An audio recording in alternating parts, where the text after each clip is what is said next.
Hello and welcome to another session of Night's Black Agents. I won't go through the full spiel because if you're watching this, hopefully you've watched at least one of the previous episodes.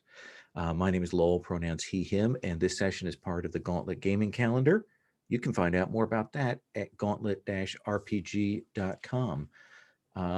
We concluded last time with a set of explosions we left off with our group about to go in to check on the facility that they've entered. And that's where we'll be starting. But let us have our cast introduce themselves. Let's start this time with Peter. Hello, I'm Paul, he, him, and the character I'm playing is Peter Skellen, also he, him. Peter's the sort of man in the van, although he is quite attracted to his sniper's rifle, which came in quite handy last week. He is also a twice member of Team Win 2 weeks ago, and last week for the parachute jump in. Team Win didn't set off any alarms there. You know, some of the players have been in Team Win at least once, and then there's somebody that's not been in it twice. You're down a couple of healths, one stability. Have you done your refreshes already? I've refreshed the good stuff because my fellow compatriots quite enjoy the good stuff. Yeah, he's pretty battered. Took a good whacking from a vampire. Yeah. But luckily his fellow teammates managed to slay the vampires, and Peter is still walking and talking and breathing. Excellent. Let us come to Henrietta. Hi there, my name is Alan. I use he, him. I'm playing Henrietta Michaels, Henry to a friend, she, her. Yes, Henry's the disguise expert. She pretends to be other people, but much prefers that then her role ends. And repeatedly, she has found herself at the sharp end when really she's supposed to just bluff people in and then drift into the background. And that doesn't seem to be happening. So it's fair to say Henry's a little skittish, I think it's fair to say. And yet, in the midst of this firefight and explosions and so on, in a surprising twist, Henry walked away unscathed. Because she screamed "vamp on sight" and backed into the background very swiftly. On indeed, fair enough. Provide some suppressive fire. That's I think that's about as close as she wants to get at the minute. Have you done your refresh? No, I haven't. I'm just thinking about it now. Okay. Let's come to James Rook. Jimmy. Hi. Jimmy Rook is a former squaddie turned criminal turned MI6 asset. And in contrast to Henrietta, Jimmy is got quite a brass neck and walks into anything and somehow manages to scrabble it out of the bag. Usually he's on Team Win, but then he went with Henrietta last week, and and she was like, "Oh, let's set some alarms off. That's what we want." But Jimmy was last seen, being chased by a woman with skin as pale as snow, sharp fangs who moved incredibly fast, and a swift headbutt and a surreptitiously dropped stick of C4 and a frantic leg it away. Dealt with that particular problem. So as far as Jimmy's concerned, he's 2 for 2 when it comes to vampires. Absolutely. Have you done your refresh? I think I must have done, because I would have definitely spent something in explosives last time, right, to do the explosive charge. So I think I took one academic restored and then general restored as well. Yeah, I'm running low on investigative skill points and talents. I burned a lot. And you're just down a couple of notches on your health as well. Yeah, 1 stability, and I did very well with that explosion. I only have a mild ringing in my ear after being blasted into the snowdrift. And last but not least, Carl. Good evening. I'm Pavel. I'm playing Carl. Carl is you know who Carl is if you're watching this. Last time we have seen Carl do some parachute jump with Peter. We've seen him throw grenades to explode some vampires hiding, or vampire trolls hiding in the facility entrance. And if we are dividing to the sub teams, Carl is the member of the team Military Badass. That's his team. Number, I don't know, cosine. We can decide later. Yes, he's now dressed in the black suit with, like, all the vest, gun, and everything. And yeah. And you are just down 1 health. And you've done your session refresh, right? Yes. Okay. I'm slightly afraid that we are counting health. We'll see. Maybe it will be important. Yes, I'm kind of almost fresh. I've done 1 tick up on heat. It would be more, but as I understand it, you're going to take some steps to make sure it doesn't go up further. I heard that in the discussion about shifting the blame. So we'll come back to see how well that works in a bit. But I imagine that the shot we get first is kind of in the dark, and we hear some noises, and then we probably see the beams of flashlights coming down through a kind of a smoky haze as the team descends down this elevator shaft. The explosion having cleared a portion of it. It's clearly old, damaged. Maybe it was blocked up before, it's uncertain. But you go down, probably gas masks on, because there's plastic fumes and burning and chemicals all in here when you get down into this place. And we'll see those flashlight beams fall on a number of dead bodies. They're dressed in military outfits that looks like they were doing something down here. And between the gas knocking them out and then the fumes from the fire, they have passed away. And as you come down in, it looks like there is this sort of entryway, damaged, but it seems to lead into a larger facility.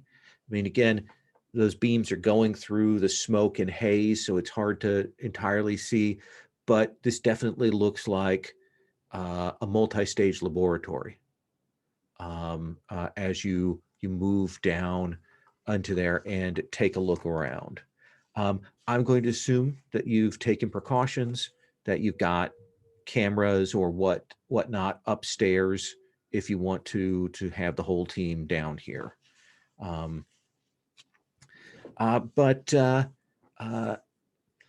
before we kind of go to investigative stuff, is there anything that you want to do sort of physically or anything down in here? How are we approaching? Who is taking point? Who is taking the lead as you come down? Is that, as I would expect, Carl, or is that Jimmy? Oh, I mean, you guys Jimmy's must have Jimmy's the up camera for it. twisted, because to me it looks like you're pointing down to the empty space. Yes, I'm on the point. I'm on point. Carl is leading it, complaining that, God damn, all this dust, cannot use night vision goggles. So Carl going down, Jimmy coming next, the others rappelling down. It will be Peter bringing up the rear, obviously, because he's a proper gentleman. Just so we have like a clear image of possible escape route, because you called it elevator shaft, but then you describe us walking. So is it like a around staircase around the elevator shaft? Are we thinking like this, or are we like roping down on the elevator ropes? I'm just like you've definitely set up ropes to rappel down. There, you don't see there's any stairs. Okay, awesome. Here, and so you've come down to a point where you can stop, and now you can make your way into the place. Mm-hmm.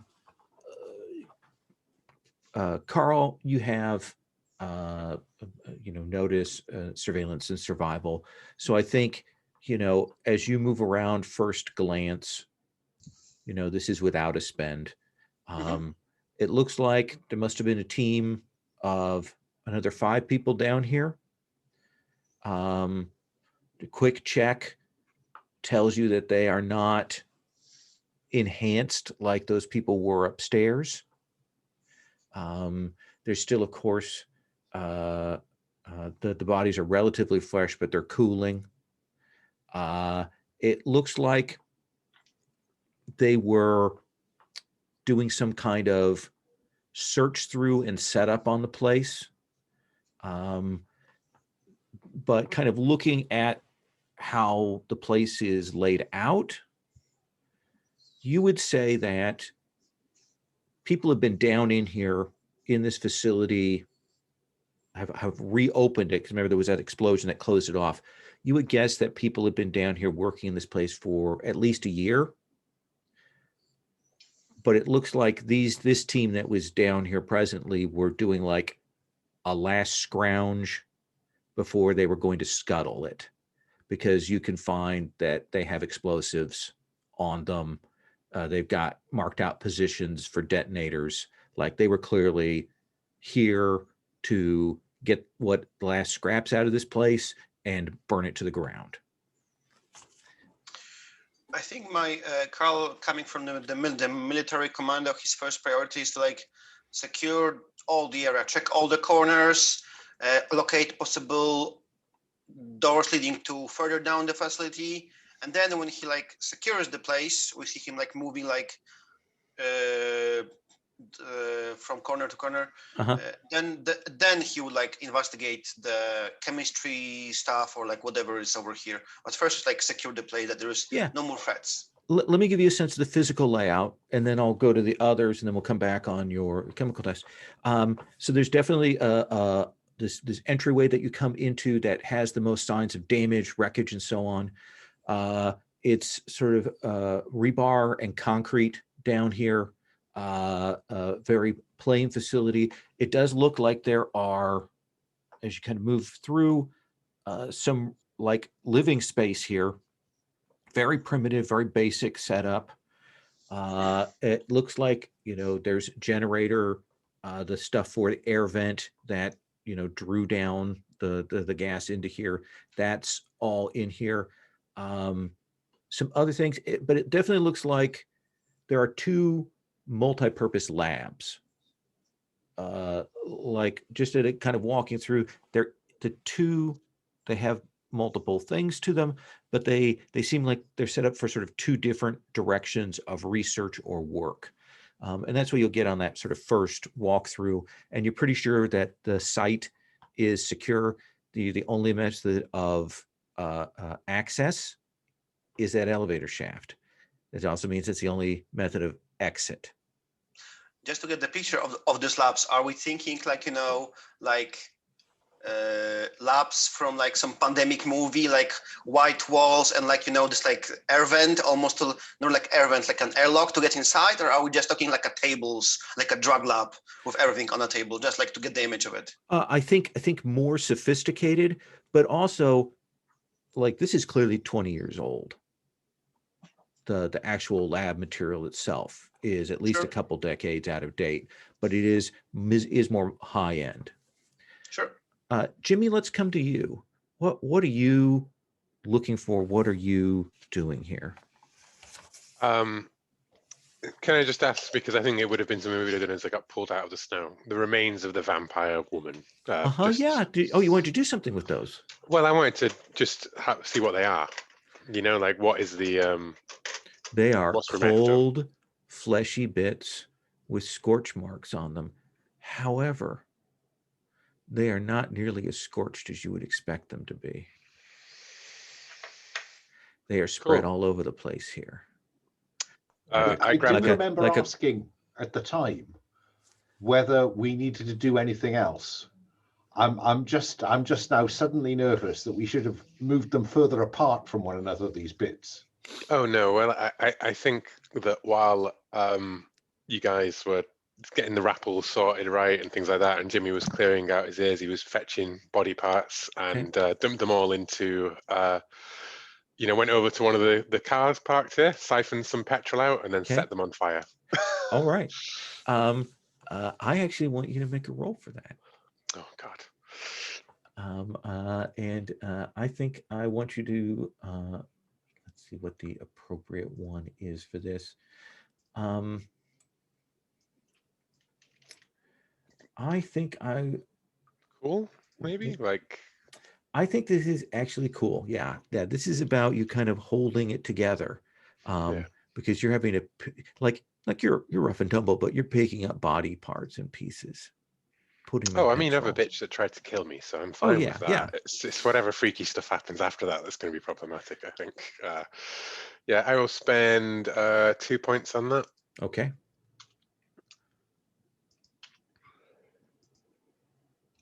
That is a 9. It is a 9. I think you're going to take 1 point of stress, because I think it is the thing is when you have, like, you pick up a piece, you've got gloves on, obviously, but even under the, under the gloves, you feel the piece. I mean, it's like a chicken thigh in your hands there, but it pulses. And it's kind of wet, and you realize kind of even in your glove, you feel almost like it's like sicking through there. Can I suggest that even though it's ice cold and everything's like this meat is like, it's still bleeding, right? Like, even though it's cool it feels ice cold, everything, like it's not freezing. It's just And you'll you'll shovel that up. And then I splash petrol over it and go down. And as I'm walking through the facility, my major point is, as Carl clears it forward, is I'm kicking apart the rubble to try and find the bodies of the other two, because as far as I'm concerned, we're God killers. Anything that comes at us with superhuman abilities, we kill it. I will say the smell from burning that flesh, I've described things as being bad, but this is abhorrent. Like, you actually probably have to bite your knuckle, get your mask on to keep from gagging. Yeah, it's pull the gas mask on. What about Henry? What are you doing? Where are we at with you? I think Henry is eyes nervously darting about. The flashlight is all over the place, trying to scan 360 degrees all the time. Absolutely. You're down in there. What is it you're looking for? Anything that moves. Anything that moves. I've jammed another magazine into that HK5. And I think you're doing that sort of careful observation move through, some might say paranoid, at that start there. And again, I described that there was that bombing upstairs. This is what you'll notice now that you have a chance to kind of see it from below. It looks like when that bomb went off, and again, you're putting that at like early 2000s. You're guessing the date on that, maybe, that like filled up the elevator shaft, the debris from that. But it looks to you like then maybe year and a half ago, people came and cleared that out. And that seems to be why, it's relatively intact. But people have clearly come through here doing some things in the lab in that year and a half span since it was reopened. It does look. Question. Yeah. Because you said that this place was bombed. We did learn last session that there was some explosion over here. But was this place like bombed as a terrorist act? Like a part of, because I don't think there was any war in Romania, so was it well, it's Ceausescu, but what do you? And actually, that's a good thing. So there definitely were explosives planted. This was not a natural event. Now that you've had a chance to kind of see it from the inside and get in there, The explosives were planted, and certainly marks have been made here in the present day for where this group would have planted would have planted explosives to finish this whole job off. And it's a weird mix of sort of trade styles you're seeing here, Henry. So different organizations have done different bits of this. Yeah. Is that what we're saying? Yeah, it definitely looks to you. Do you have any explosive knowledge? None at all. Okay. Good God, no. No. Why would a girl? Yeah, you just don't think that the team who bombed this originally back in, we're going to say just year 2000, just to make that simple, that they are the ones who are here presently. Like, it's clearly two different groups. Okay, yeah, that makes sense. I don't suppose that a tradecraft spend would allow me to determine either one of those, would it? You know, does the explosive job look like, you know, Pucker demolitions? No, but I'll give you a tradecraft as you're looking around.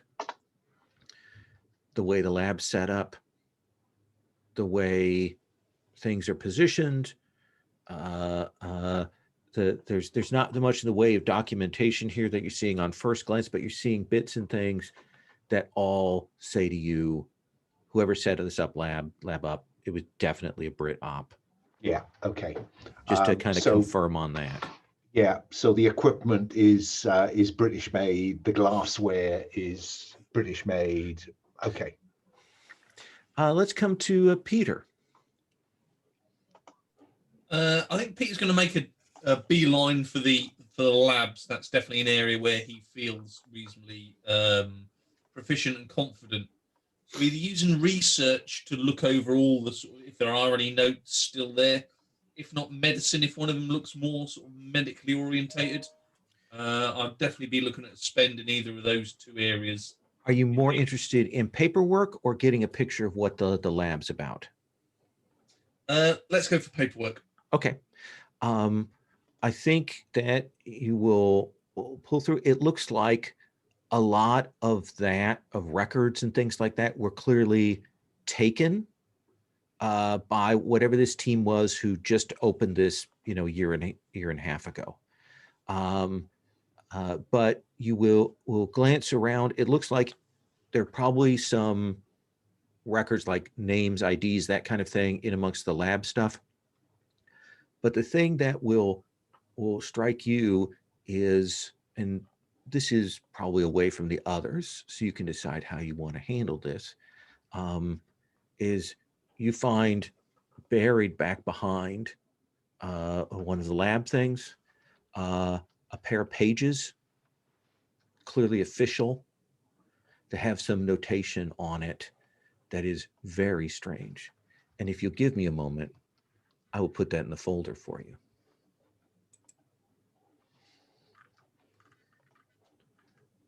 See if we can get that. So I want to find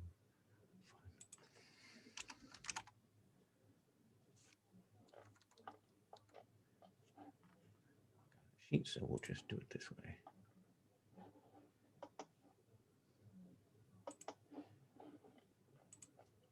I should have uploaded this before.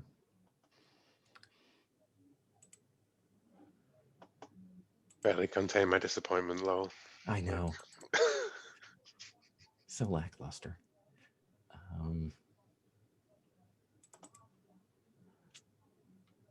Where is this going in the sheet? I'm going to give you a drop a Google Drive link to it once I can find where I put this.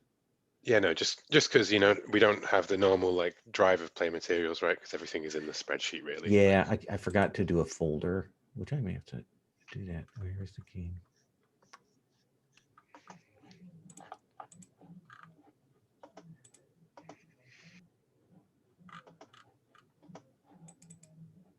Pelgrane, Red Black Agents.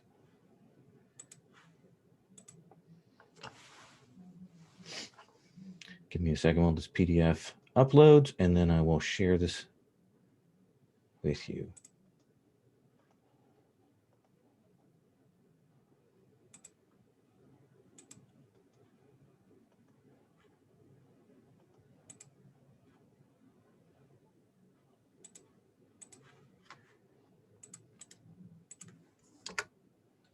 There is a link to the 2 pages that you will find.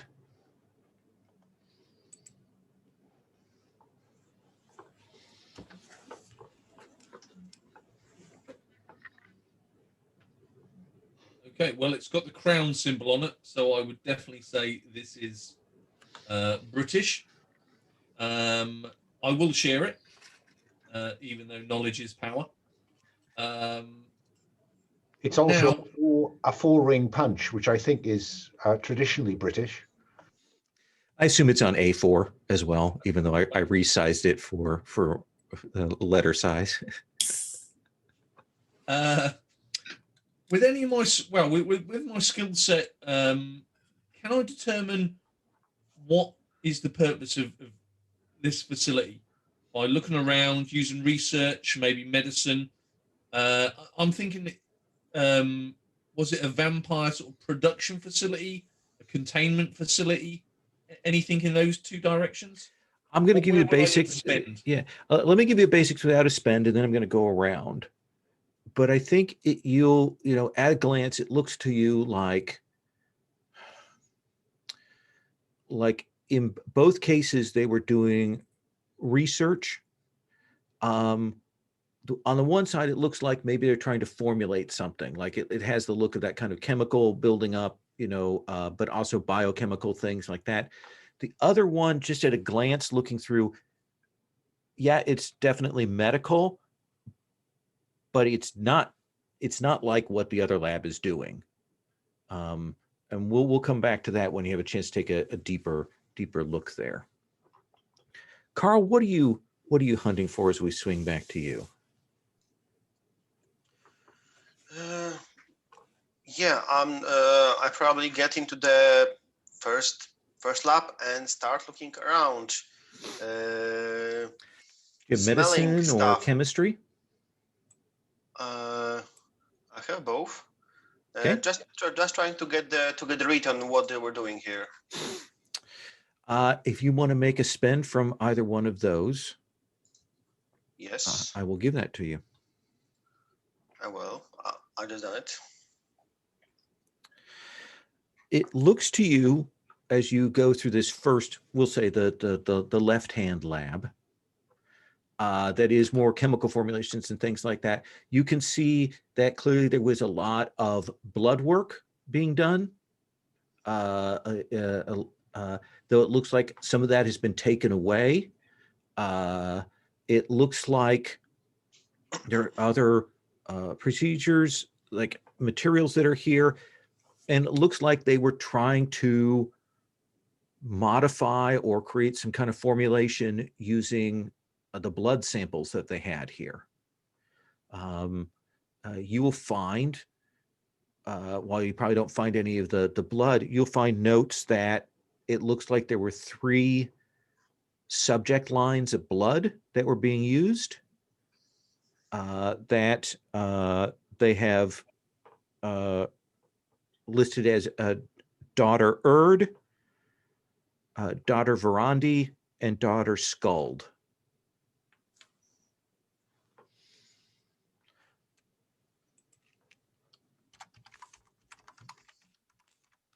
Can I get those again just for my notes, please? I am putting it in the chat here.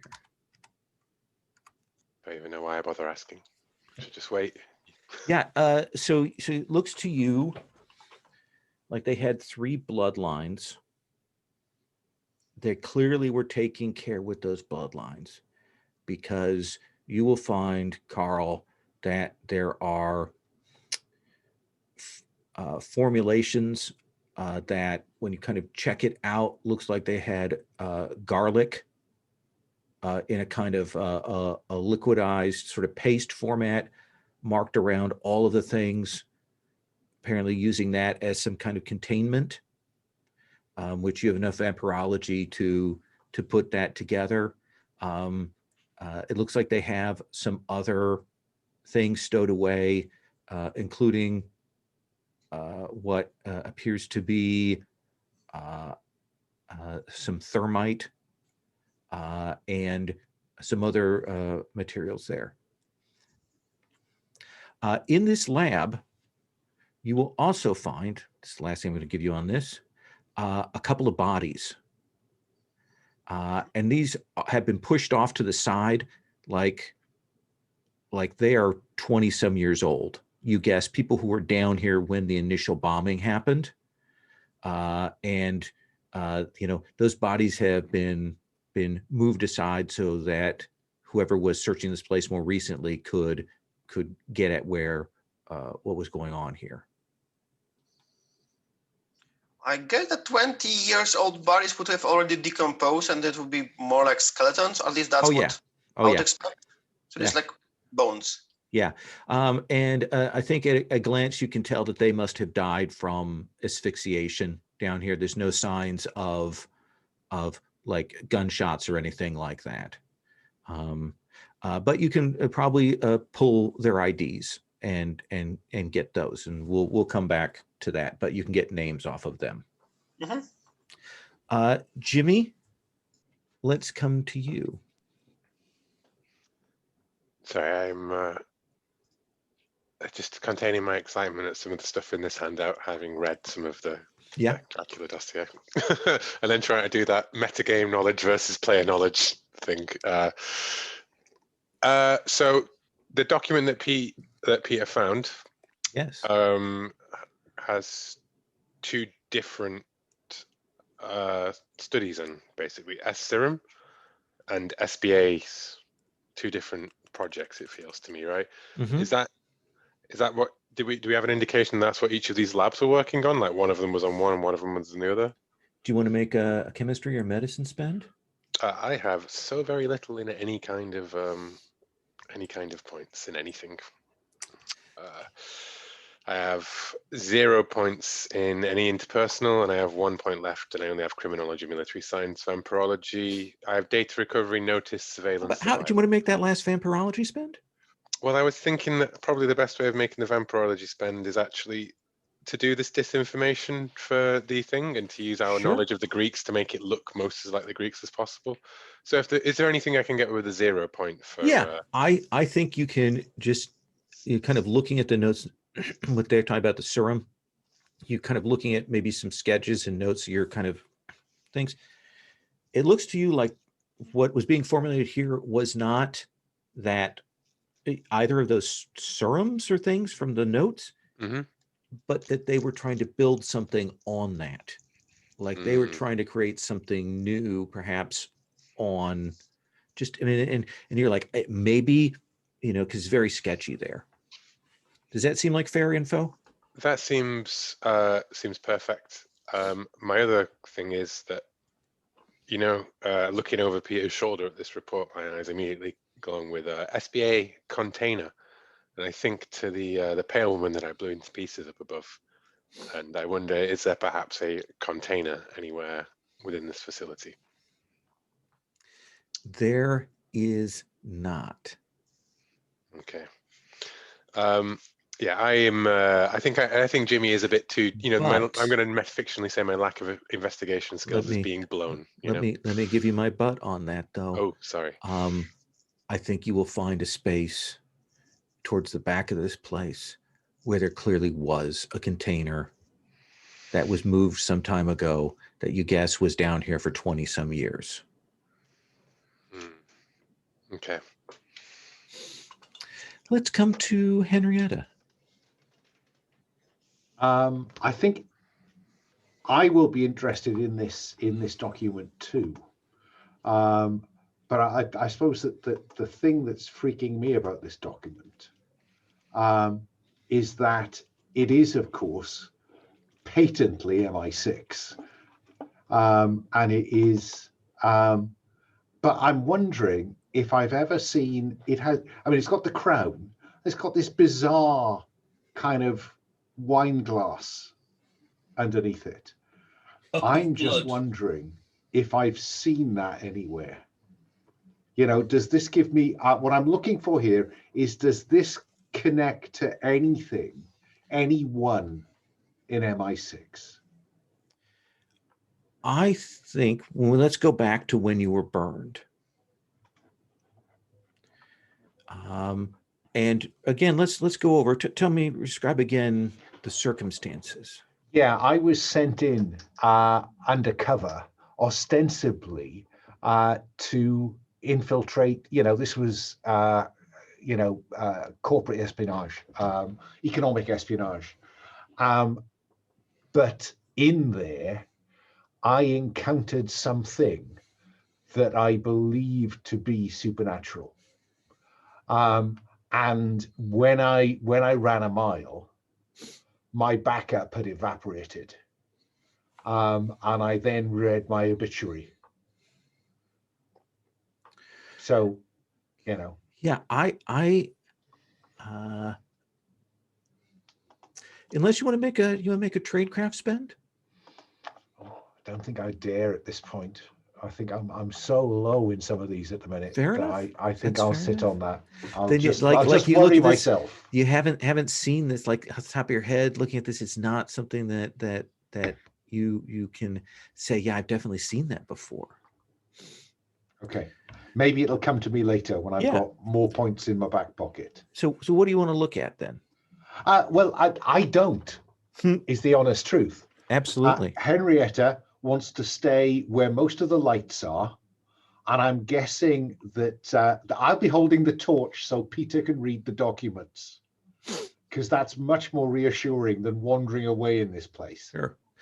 At a glance, it looks like there were 4 scientists down here when the bomb went off in 2000.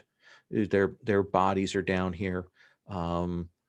It looks like the people that came were essentially grabbing what research materials they could, samples, things like that. That's the basics, what you'll get from your position there. You're muted. That smash and grab was in process at our arrival. Yeah, it looks like that had already been taken. Okay. But this team was down here getting whatever was left and getting ready to burn this place. Peter, let's come back to you. Okay. Well, with my on my left is my torchbearer, and on the right is my paper carrier. And as a founding member of Team Win, clearly you got to spend or you go home. So Okay. I am willing to throw a lot at, what are they doing here? I think I've got all the skills in the right area, and plus, a bit like Henrietta, that marking on the document. I was doing a lot of blood research work during the COVID pandemic.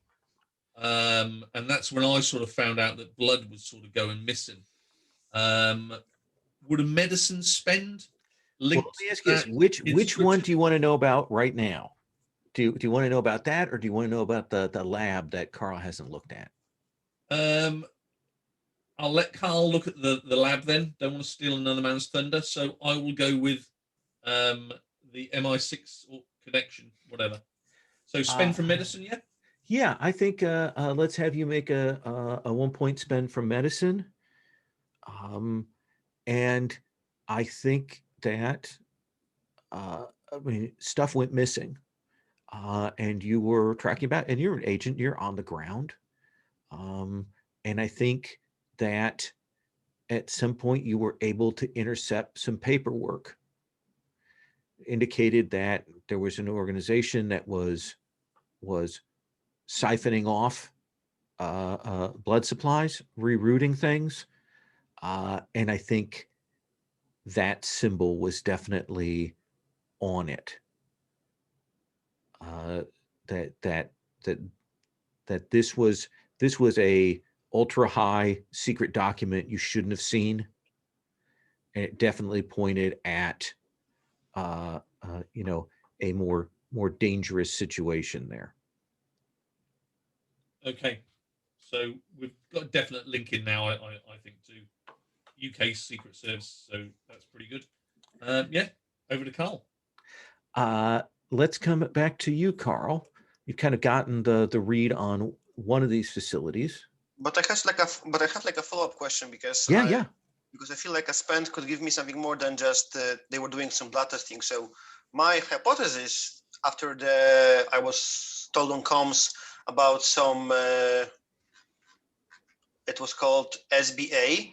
My hypothesis that maybe you can answer is that they were trying to adapt this special biological agent to attack only one bloodline or like two and like leave out the third.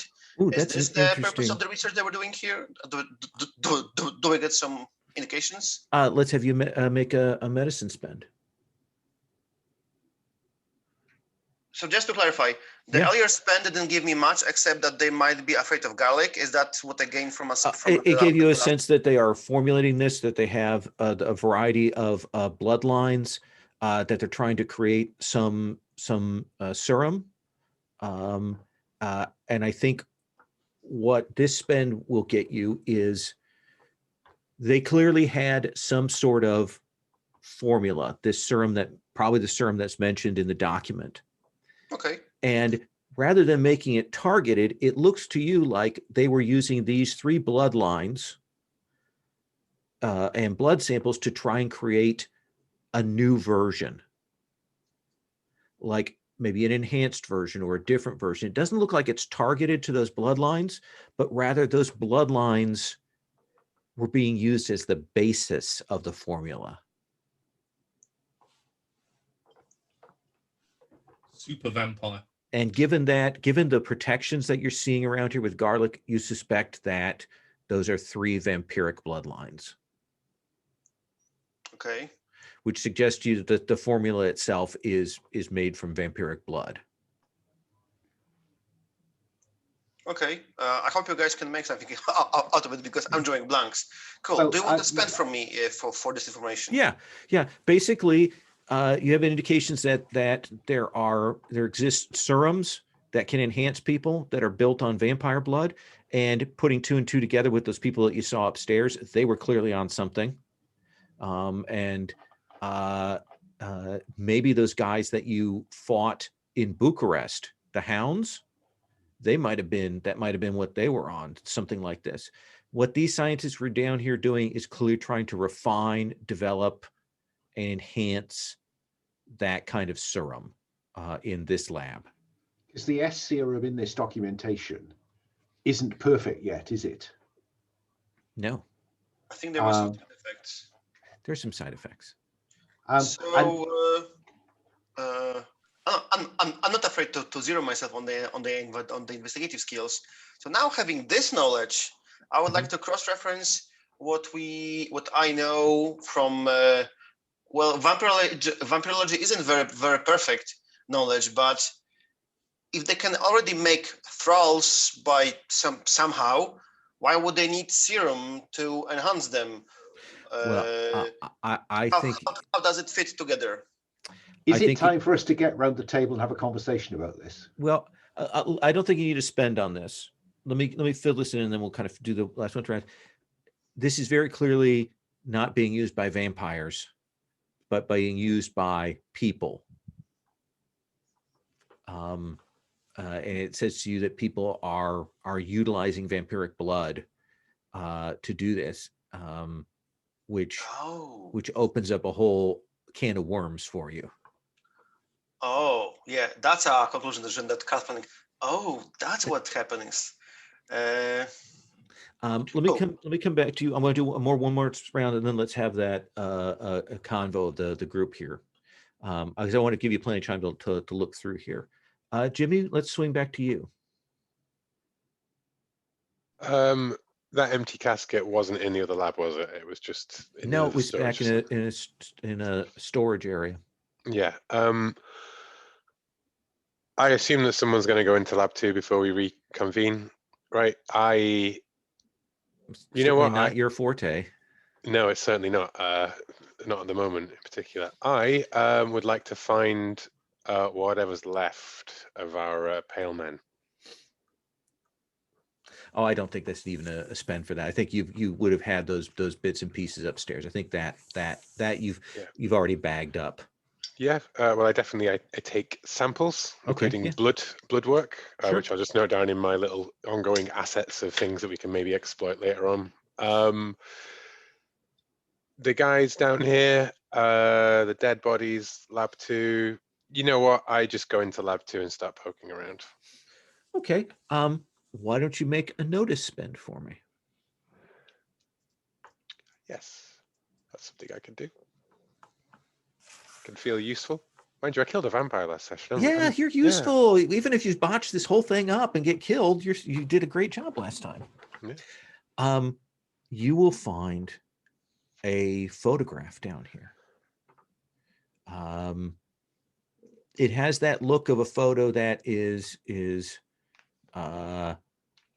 being taken as kind of a group photo, like automated camera, but not like a formal, like they got a photographer. This is very clearly amateur hour. And you will see there are a group of 8 people in the photograph, lab coats, that kind of thing. You, based on height, hair, all of that, you can ID 4 of these people as 4 of the bodies that are here.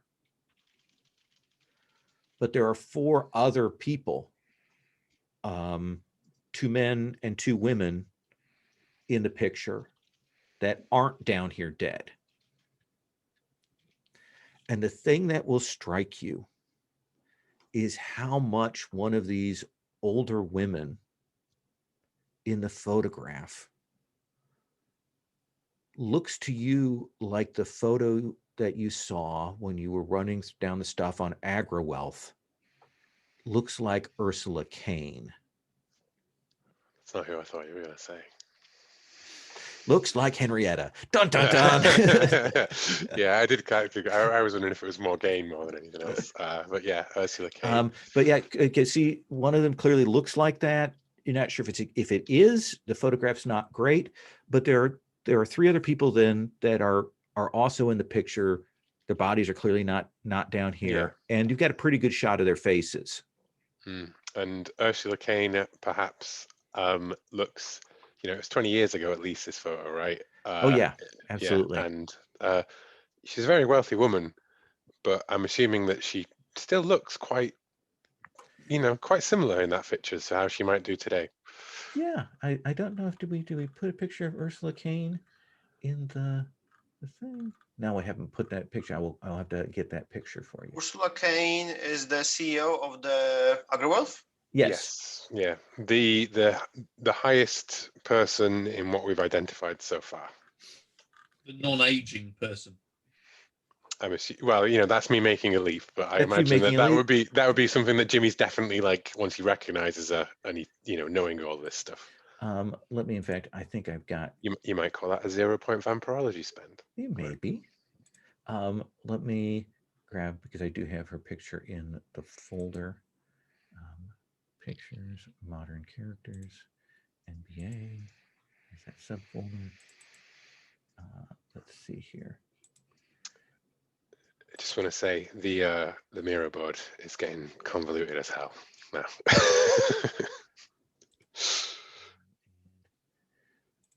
Insert image in cell. I'll grab.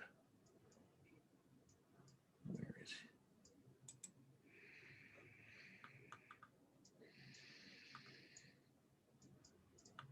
That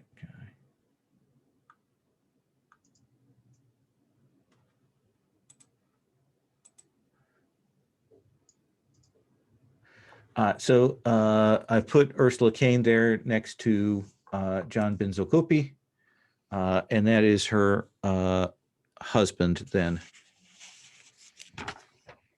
Torvald Kane. Okay. Well, shit. Well, now there's 3 other people who are our answers here. I think that Jimmy though was when Peter shares that the EDOM is an official thing, he's like, no fucking shit. And then this bitch is involved as well. Let's come back to Henrietta. The thing that is, we'll see Henrietta. She's been holding the torch and looking at this, and then you can see her pacing out. You know, trying to get what's 2.2 meters, 220 centimeters look like. Fuck, that's a coffin. This is getting very real, guys. I just so I can be clear, are we saying that 6 have a box with boxes with vampires in? Looks like it. Can I just be clear that that's what that says? What, you think Queen and Country's above that, Henry? But I mean, it's the way it's phrased, isn't it? You know, it could be some kind of device. Are we sure it's not just some kind of, you know, local rocket thing? I'm pretty sure, Henry. Don't know about you, as he wipes a bit of vampire mist off his face. They got super soldiers running around with vampire blood in them, and then they got the source itself, right? And the idea is they send, from what we look at this SBA asset, they're sending in them boxed up and ready to go. God knows how they're keeping them in control. Why did they come back to the box? That's the question I'm left with. And what's the stuff? What's in packet A, B, and C? Oh no, A is thermite. What's in B and C? Be good to find out, wouldn't it? Jesus. And what's this stuff? Report any of the following conditions before you're using received pre-tridentine Roman Catholic Holy Communion. Well, you'd have to ask Father Skellen over here. I'd say there's a lot of those things pointing in Peter's religious sort of background there. There is even an Eastern Orthodox mention. I mean, I am curious about this pre-tridentine Roman Catholic Holy Communion. Either species. What does that mean? Oh, either species. I'd kind of interpreted that out of character as either branch, but you're right, species is a peculiar word for it, right? Like, I was just imagining that I don't know enough about the church to identify a schism within it, right? But species is a very particular word. Pre-tridentine being pre-1570. Oh, right, before the Church of England. Variants of liturgical Church of rites the in Rome Devil. before 1570. Okay. Because Pope Pius V changed how the mass was done at that point. Oh, okay, fair enough. Right. Okay. Shit. No. This is just freaking me out. I think now that we know, I remember that this is connected to the UK. While I've not really got any skills in this department, but I know some people around me have. Are we going to backtrack these people here? Is it important that we know who they are? Well, we know one of them. We know one of these 8 people is still alive. We got the names of the dead ones. So yeah, I think we need to know who these people are. I mean, are they still working at 6? For fuck's sake. You know, is this still going on? I haven't got skills in that area, but I'm sure some of you lot do have. Look, I know you keep wanting to hold on to the idea that you got burned by 6, Bagson is 6. This is 6. Whatever it is, we got to take it. It is 6. Yeah, but it can't stay there. You Why know, not? it's got to be outed. You can't just leave this in one of the premier intelligence agencies in the world. Yeah, well, that's what we're doing, isn't it? Is it? With your spy knowledge, Henry, is this group of people here, or maybe the people that originally bombed the place, 6? Well, I think that knowledge of who bombed it 20 years ago could be quite important. Somebody's clearly trying to put an end to it. Either it's themselves or another group. I'll tell you what I'm assuming at this moment. I'm assuming that this was a 6 base because all the equipment is British. Okay. I'm assuming that the scientists working here are at least under some kind of six umbrella or related to this. What's it called? Edom. Yeah, well, perhaps so. I mean, E Squadron. Yeah. Edom, So Henry. Edom. okay. So I'm just assuming that this is a British operation. Okay. So who took it out 20 years ago? Did the Brits do it themselves, which seems odd? Can you sort of look for any kind of anything that would connect a group to the original destruction of this place? Well, I think that's, in fairness, I think that's why Lowell asked me if I knew anything about explosives earlier. I think that might be why he also asked you if you do a tradecraft spend. You said no at the time. I think it might be important now, and I don't have tradecraft. Okay. Putting this together then as best I can. Do I think that this was sealed by the Brits as well as set up by the Brits? Because that might tell us where the missing casket is. And It's interesting. I'll make a trade craft. Make that spend. It's done. One of the things you'll note is that the four people, the four dead scientists here, all have very Eastern European names. That's one thing I'll mention. Clearly, for these scientists, their bodies aren't here. So there's a question of what the difference is. Whether, maybe they're not Eastern European, scientists. Because keep in mind, here we're talking 90s. This is fall of Berlin Wall, various agencies going in and poaching scientists and things like that. And of course, Austria behind the Berlin Wall? No. No. But it is on the border. Exactly. Czechoslovakia is off the other side. Yeah. If somebody in a British intelligence agency wanted to do something kind of dangerous like this, you wouldn't do it on British soil, right? And you also wouldn't do it on German soil. Yeah. Austria was hot to trot. Yeah. In the Cold War. But it looks like to you, based on the knowledge that you've seen, the experience that you've had, that the bombing to close this place out, to kill the scientists down here 20 years ago, yeah, that was an MI6 op. Has all the telltale signs. So maybe what Bagson told us about Edom, there is some truth in it, because he said they were trying to clear up, weren't they?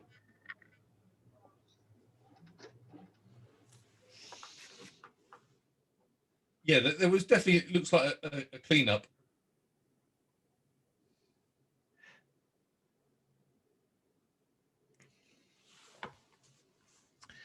Let's take a break to chew on this. Let's finish, then we'll come back and we'll finish out checking the other lab and any other things you want to do here before we figure out where we're going to step to the conversation about those things. But let's take 10 here and then we'll continue on.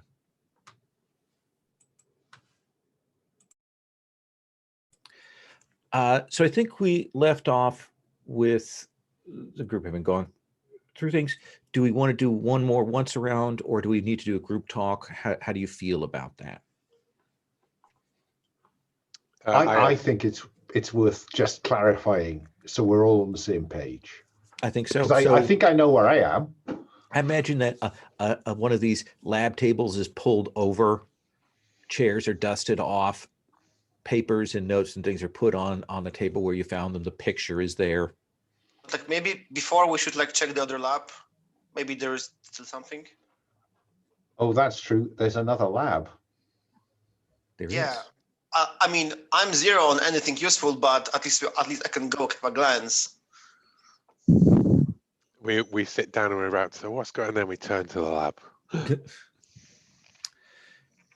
This is. We've got to go in the lab. Yeah, I mean, I've got some skills there. I'll go in and have a. Yeah, it is where I found the photo, right? So Yes. I call you in. I say I couldn't make heads or tails of the rest of the stuff, so maybe Peter will have better look. You're taking a look around here, and it's a very different setup. Like they're doing very different things. They're still working with biochemistry, biology. If someone make a medicine or a chemistry spend, I'll be good with like that. me or me, doesn't it? It does. There we go. Done. You have only one of those. It looks to you like what was going on here was very different. The things that they've got, the materials they've got, the notes they've got, it looks like this was part of some kind of in vitro medical procedures, which brings your mind back to Morgaine, Yeah. who worked on that. Hemophilia with us, to do with the family, wasn't it? Pardon? Was it hemophilia within a family? Well, she had the undiagnosed hemophilia within her family, but some of her stuff she worked on was in vitro and birth chemistry and things like that. It looks like they were working on something like that here. This section of the lab, this lab has been scoured. Like they clearly took all the materials they could out of here.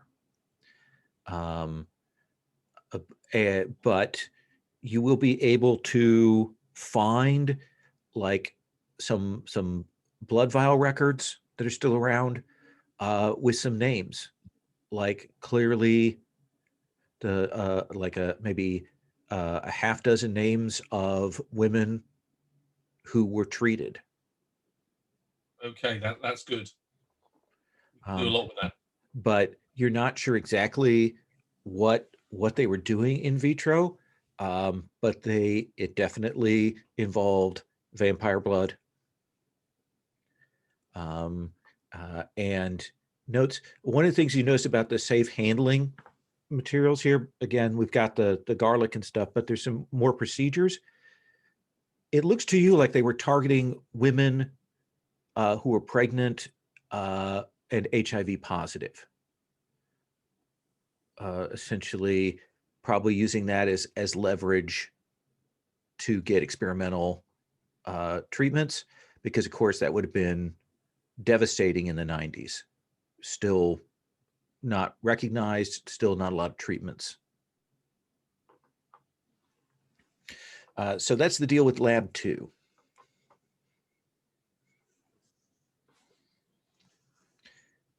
Okay, I think with that information clearly onwards from here, I'm sort of formulating a bit of a plan. Should we have a group huddle?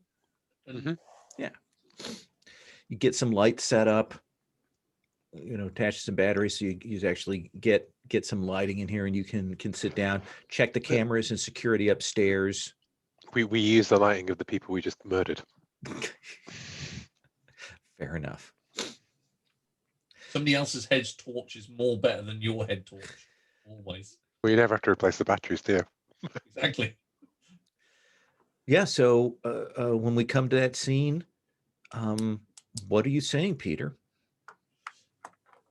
I'm saying we could do some background research on these women, find out where they are. We don't even have to really go there. I think possibly this is a good call for Henrietta, possibly to contact these women, some sort of follow-up medical checkup, possibly, even if it's a phone checkup, try and sort of pump them for information. By canvassing quite a large group, Henry, you could possibly piece together a good image of what's happening now to these women, because clearly these tests were some time ago. That seems like a problem for when we get out of here, though. We got to blow this joint before. Yeah, I agree entirely. But we have a lot of leads to follow up. Should we make sure that we're all on the same page in regards to like what we think the bigger picture is before because we've established that Edom, the theory's all told already, right? Edom is involved here, right? And it was behind these projects, we believe, at the start, right, back in the day. And this team is Edom as well. We still don't fully know who closed it off, do we? You know, Edom was clearly the Brits were clearly the ones that closed it off. Oh, originally. Yeah. Yeah. So, And the okay. sense that you got is it isn't Edom who opened this up. Oh, I Your see. information that you got from the hard drive that Carl and Henry obtained suggested that this is a secret op going on inside of AgriWealth, being quite possibly run by the CEO. Kane. Oh, so this indicates that the op within AgriWealth is separate from Edom? Probably, yeah. Yeah, because Because we'd Bagson labelled it works as for Edom both. Op. But Yeah. Bagson works for both. But was he lying then when he said that he worked for Edom? Well, no, it could be that he's Edom's on the inside of AgriWealth. Edom could be pursuing AgriWealth. He wasn't totally telling the truth. She was at some stage Edom. Involved. Yeah. Well, look, hang on. So look, there's a British lab in Austria. They're doing work. Well, yeah, they're doing work on can we weaponize vampire blood? Yep. Can we sick vampires on enemies of the state? And I, you've got a bunch of women, and I think we're looking at some kind of in vitro fertilization, cloning. I don't know, but that's going on, yeah. Yep. And Ursula is one of the team involved in that. This is at least British funded, and my guess is that they will have swept up some of these Eastern European scientists, a bit like Operation Paperclip after the war, and got them working. Yeah. Yep. Edom, it does feel like Edom are trying to tidy it up at this point. Or reactivate it. Well, Edom, we think that Brits blocked this off in the first place, right? They definitely did at some stage, yeah. Okay, so you either have an escape of biological material, inverted commas, that you try to seal in, or it all goes south and you need to cut off your loose ends. Either way, it looks like Edom did the work. They were here tidying up. Yeah? Yeah. The big question seems to be for you is, that AgriWealth is clearly a kind of a cutout cover company that Edom is using to do things. That Bankson is that person in there. The question then becomes, is Kane doing this on behalf of Edom or for someone else or for her own benefit? And the information that you got suggested that she's keeping this off the books from Edom, which suggests that she is not down here pulling this place apart at Edom's behest. No. No. Okay. So she's gone freelance then, hasn't she? Or now works for a different organization. But this team that we just killed, right? Edom, if we say that Bagson and Edom, right? Or Kane and Group X, because they're superhuman. We've seen that off. We've read the files and stuff. Edom has a special squad, etc. Right? But somebody killed. We know that people down here now are not Edom. They're people not down Edom. here now are AgriWealth. They're all AgriWealth. So, but my assumption was that those two superhumans were Edom assets up until now. No. Keep in mind that one of those two is the person that killed your AgriWealth, your informant. Yeah, but the Bagson working for AgriWealth had me believing that the whole thing was an Edom cutout and everything was being done in the remit of Edom. But now we know he wasn't always telling the truth. He was just sort of skirting it at times, wasn't he? Well, I thought that was when he was saying that he hunts vampires as opposed to works for them. Yeah. Knowing what Edom is as an out of character person, I think as well. Yeah, I think there's a risk that knowing too much could blind you to what's in front of us. I think I always assume that there's going to be one less faction than there is. Okay. So we need to track down the UK information, don't we? Because that might help us work out whether this is, this sounds like multiple sects within MI6, at least back in the day. Yeah. So I think we have to chase down the whatever's on that disc that we got from, I've forgotten the name. Zukipli. Cassandra. Cassandra. Oh yeah. Yeah. And I'm just not certain.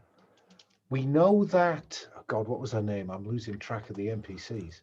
The woman in Paris, Morgaine the court, is what was possibly still is carrying one of these shadow vamps, a different bloodline. Yeah. Because that explains why her husband bled out in a car crash and why the son bled out. Having that shadow near you, as it did with you lot, caused you to stop, to not clot. So it's got nothing to do with haemophilia. The fact is that she was bringing an anti-blood clotting vampire into the vicinity of the family. Yeah, that's my theory. That's a Okay. nice twist to that one, but yeah. Okay. So she's with the Greeks then, isn't she? Well, Yeah. she was in the Cape Duvin, and she was escorted from Cape Duvin, so she's clearly with the Greek death cult. Yeah. So if we were to say the Greeks is Morgaine and PRX and Euripides, right? That seems uncomplicated so far. And then the other two factions we have is Edom and Cain. Bagson perhaps is Edom, perhaps is Cain, but they intersect in Agrowelf. Yeah. And in this history beforehand. Yeah. So far, the Greeks only intersect in the present day with Morgaine's with research from in the present day. They don't seem to have a connection to this beforehand. I suppose I'm trying to work out what is because we've inferred a conflict between these two factions. And I'm not clear now what evidence we have for that. The fact that they were going to frame us for a hit on Morgaine, which was coming from Agrowelf. Okay. Agrowelf had a deep cover asset that set up a group of people to attack PRX and kill Morgaine according to the mission, but was foiled by a vampire, and it was set up to make. That's how we got embroiled in it, right? Okay. So I think war seems to be the only outcome of that, because if you send a weapon after somebody, even knowing that it's likely to fail, you might succeed, right? So they had to be prepared for what happened if they killed Morgaine. And either way, it's bringing attention on PRX, blowing up an asset of theirs, forcing her to flee the city, etc. Right? Morgaine was not involved in that, didn't have any awareness of that, and neither did the Greeks, as far as we could see. And that guy warned you not to, that there were other forces, right? He warned you off rather than just kill you outright. And then we killed one of theirs and sort of forced the issue.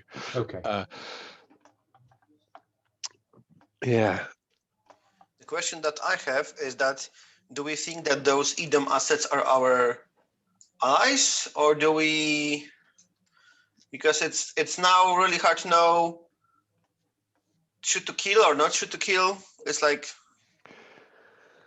I think when in doubt, shoot, Carl, and I'll feel much better about it if you do. Peter, your words have been taken away. We've got three factions there, then: the Greeks, Edom, and Cain. Really. And mapping out the connections between them is something that I guess we'll have to put a pin in for later, and hope one of our threads unravels down that route. The question of whether Edom is our active opposition is unclear, because I think, well, perhaps it was just me, but I was certainly attributing some of the Renfields and stuff that we've encountered as Edom, but it seems clear now that they were not. Bagson, to all appearances, was doing an Edom op because he was snatching Cassandra, who appears to me seems to have more intel on Edom than on Agro-Wealth. You Yeah. know, I think you're right. And that explains him being snatched away from his work within Agro-Wealth to go and, be in Stuttgart. Okay, so Jimmy needs to go to the UK and track down Cassandra's data when Will's not here, and that that's a good point. means Yeah. the rest of us go to Barcelona. Now, we all go to Barcelona, but we know that we're then going to send Jimmy to the UK. I'm up for that.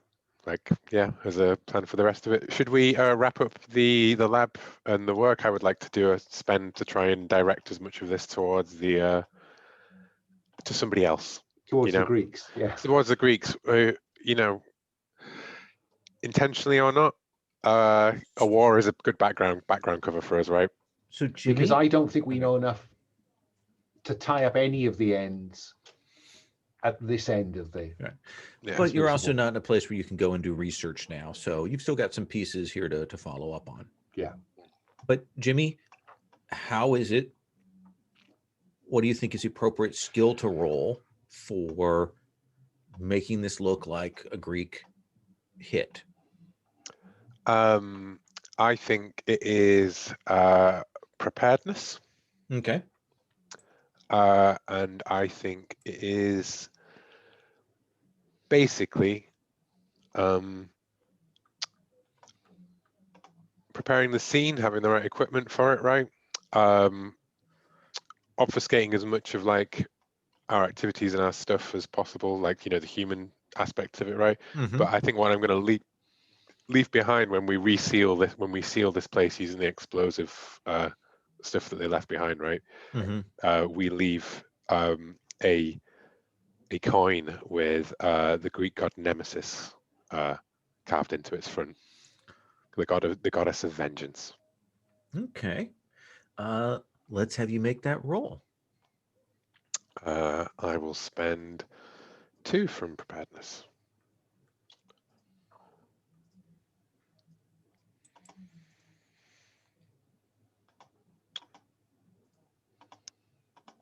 $12.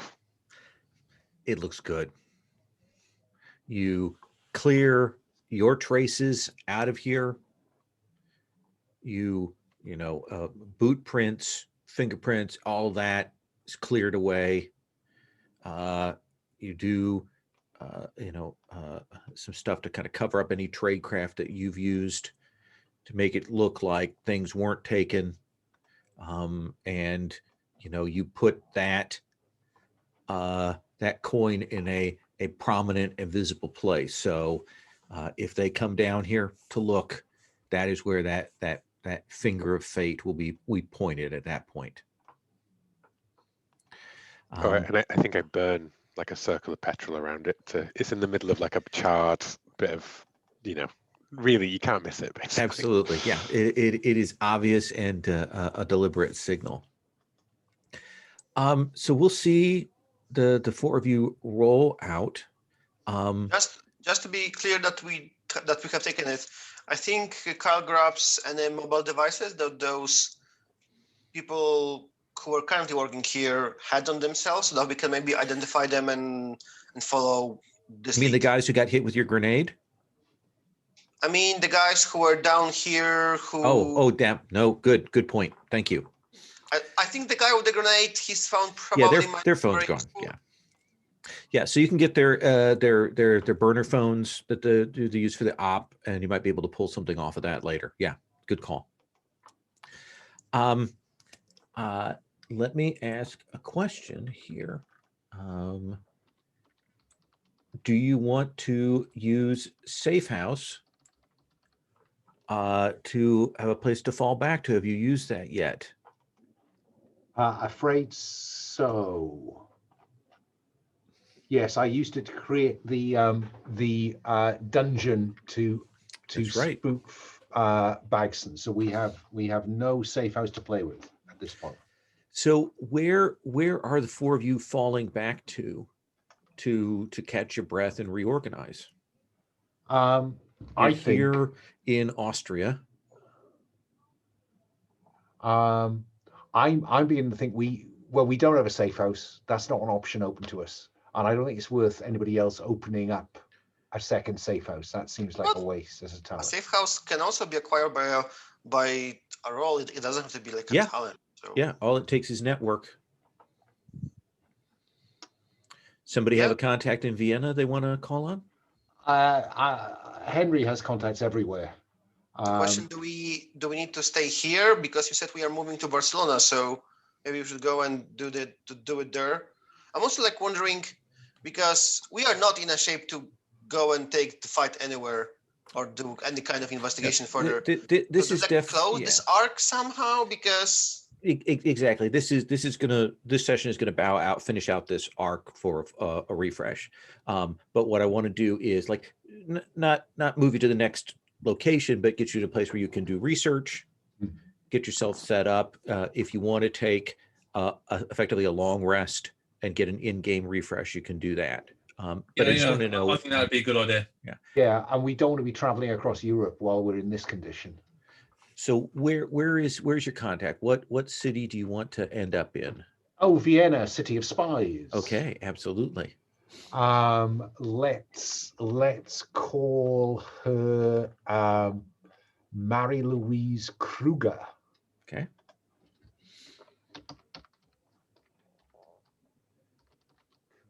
Kruger. Well, let's see if I can get her first. So I'm going to spend 3 from network. Okay.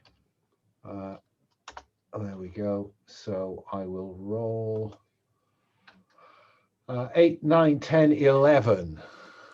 So who is Kruger? What does she do? Marie-Louise is a fixer. Because that's what we need right now.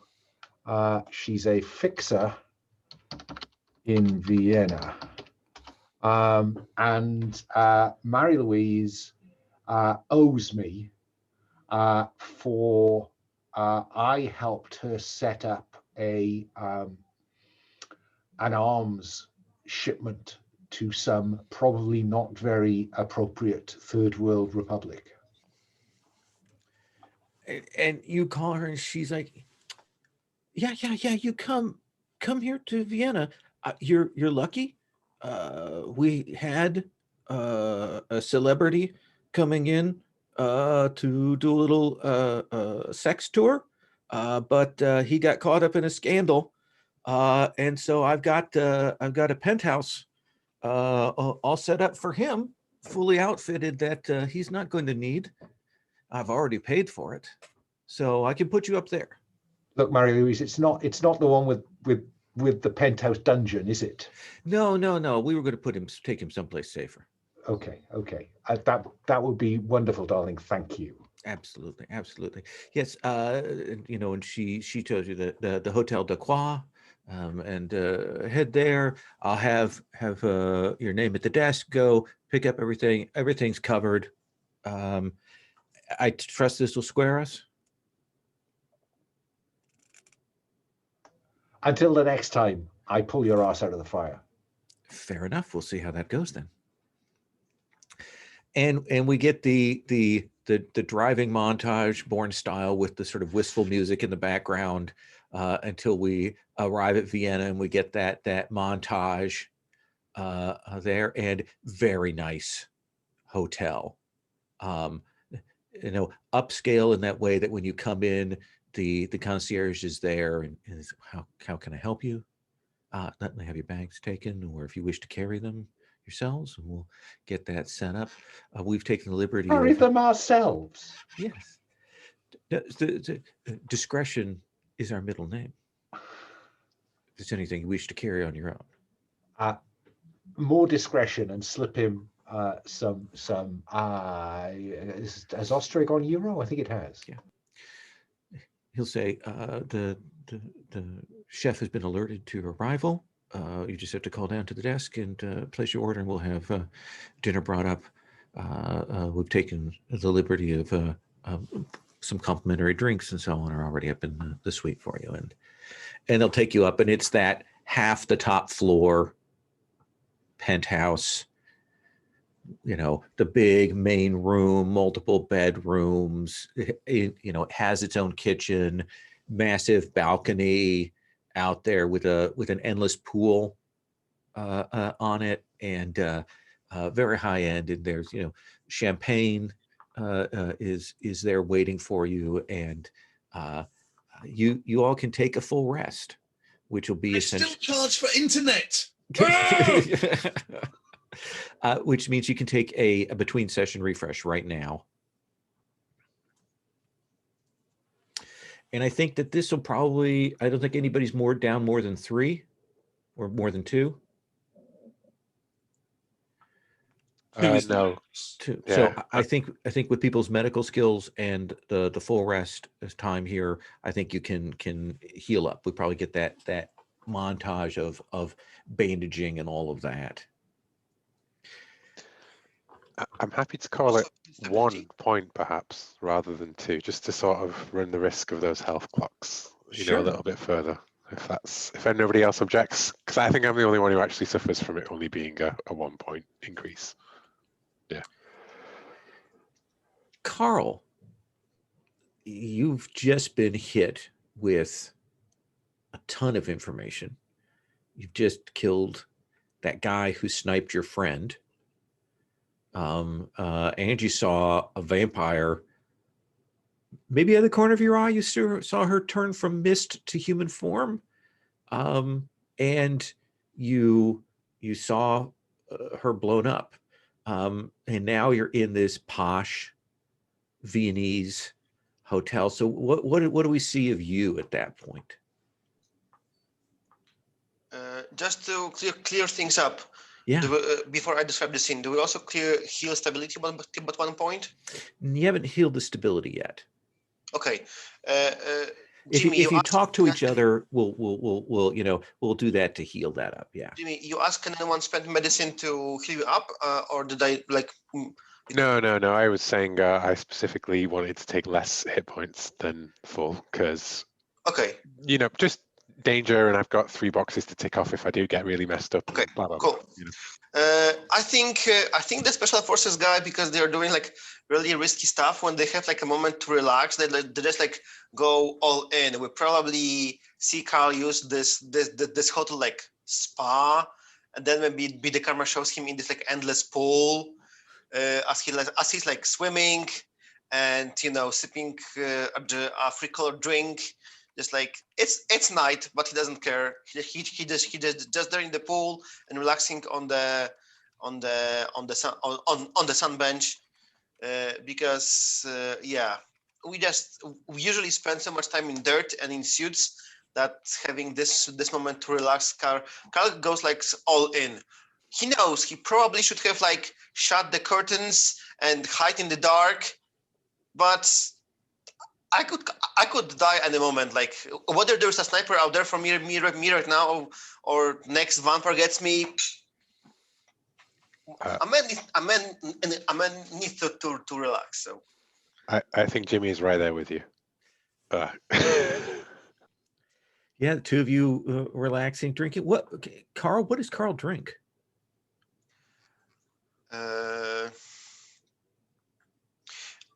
I think right now he's drinking Cuba Libre, because that's slightly exotic to Europe, made from rum, not from vodka. Mm-hmm.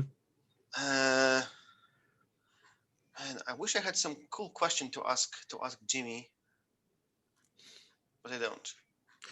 So I have a cool question to ask you. You've got it. Jimmy, what are you drinking? I am drinking what I would drink, or what Jimmy would drink. Jimmy would drink a pint of Jimmy is drinking a pint of ice cold Foster's. Yeah, exactly. Appalling taste. But he was a squatty. So what do you know? And yeah, looking supremely pleased with it. And he's like sat back in the hot tub with Carl, and he's like, so before I joined up, who did you manage to take any of these things down, or? Oh, haven't you heard about our wonderful takeout in the disco? Yeah, we did take out some of they call them hounds. Apparently they could smell whoever their master wounded. We tackled this like flying one. He was following us on the chase on the highway. It was like pretty scary but pretty cool. And then but apparently he was like a vamp, so he couldn't like walk in the day. So he sent his hounds. It's like two beefy. They look like brothers, you know, like the guys from the Matrix movie. Ah, nice. Yeah. But just so I get this straight, though, right? I've killed a vampire. Mm-hmm. Henry's killed a vampire. Yeah. You've killed some supernatural goons, right? I mean, we all kind of helped Henry with that one. You know, it was a team effort. But what I'm saying is that it's like Peter's the odd one out, isn't he? He hadn't killed anything. He hadn't killed any of these things yet. Wasn't it Peter who put down the goons in the end? No, it was Carl who threw grenades into the lift. And No, the ones in a nightclub. Oh, okay. He Before did you take joined. down one of them with. Yeah, I thought so. Well, then I retract it back and I go, well, really though, they don't really count though, are they? Because they're not real vampires. Like vampires are the tough ones, aren't they? Like they're the ones in charge. So that's me and Henry, isn't it? Wasn't I the one with the silver chain? I don't think he was a vampire. In truth, He was, but he was something very nasty. he was. Yeah, but not quite vampire level is what Jimmy's getting at, you know? Yeah. I mean, the guy who could jump bodies, who was a revenant that they killed. Well, I think that Jimmy's like, you know, lording this over, and then Carl mentions that jumping bodies thing, and he goes, spits out his beer all over the place. Like, thanks, because I was curious about the previous supernatural experience, and I thought, you know, They set him on fire in the middle of a museum exhibition. oh, and I'm looking on my phone at the, you know, the mysterious fire assault in combustion. Bucharest museum at public display. Massive amounts of damage. Some terrorists using incendiary grenades in the middle of the historical building. Yeah. It's still closed for renovations. But that would have never worked without my pole dancing experience. Of course. There is that. Of course. So are you Jimmy like running some scoreboard over here? Like who gets how many V's? Well, it's you know, it's not a competition, is it, Carl? But I am winning. Well, oh yeah, the way you phrase it, it sounds like a competition. Well, if that's how you insist on seeing it, Carl. I mean, if it helps you sleeping at night, yeah, you are the top leader right now. But why? Every time one of them pops up, Henry runs the other direction, which I agree is a sensible plan, right? But sooner or later we're going to have to get our teeth stuck in. Pun intended. So to speak. Yeah. You know, everyone has different skills and approaches to stuff. Both Peter and Henry didn't really appreciate my straightforward approach. So, like in the disco, but I like it being effective. Here's to that. Chink glasses. To that, let me ask you a reverse question. We are digging some pretty much dirty stuff on some MI6. Are you feeling it's like, how do you feel about it? Because it's like some digging up some dirt on your country original organization. He's sniggering away as you say this, like just giggling at the idea that anyone would be so naive as to think that MI6 wouldn't turn anything they could get their grubby hands on into a weapon. I mean, yeah, the arms race, but yeah, how are you handling this? I mean, I never had any ideas that MI6 was anything more than a bigger weapon, and anything else beneath it was another weapon. They all get used for bad things in the end, innit? I wouldn't say that any of us is really all. Can any of us look back at the lives we lived before and think that it was all good before the vampires came? I mean, I joined the military to protect my country. Here's to you then. Here's to the Patriots, Carl. Thanks. Henry, within an hour, they've brought up a beautiful, a chef's choice meal for you. Laid that out off to the side. Is there anything else you need? Checked in. Anything you need from room service and so on, and giving you the special number to call. If you need anything special, they will have it brought up to you, and then they fade away discreetly. So where do we see Henry at this point? I think Henry is at this buffet that they've put out. I think with Peter, where Peter, I know that Six has done some dodgy stuff over the years, okay? But is all of this not freaking you out? I was never really part of Six. I was GCHQ. So I think it's cut. I mean, that's like deep. Six, but less cool. So, I mean, just, but the principle, man. Less dirty, yes. There's something clearly deeply rotten at the MI6, I feel. I'm with you on that. That there's something deeply wrong there, and it could go even deeper than MI6. Well, shouldn't we be blowing the whistle on this? To anyone we've got left? We haven't got enough evidence. It could easily be, turned against us. I'd say let's gather more evidence, weaken them, and then we can present it. Yeah, well, okay. I just, you see, I mean, if we could string together evidence, then I could go home. You could, but do you not think you'll get silenced quite quickly? That evidence needs to be rock solid to protect you. It needs to be like cast iron coffin kind of type. Not a great analogy, Peter. True.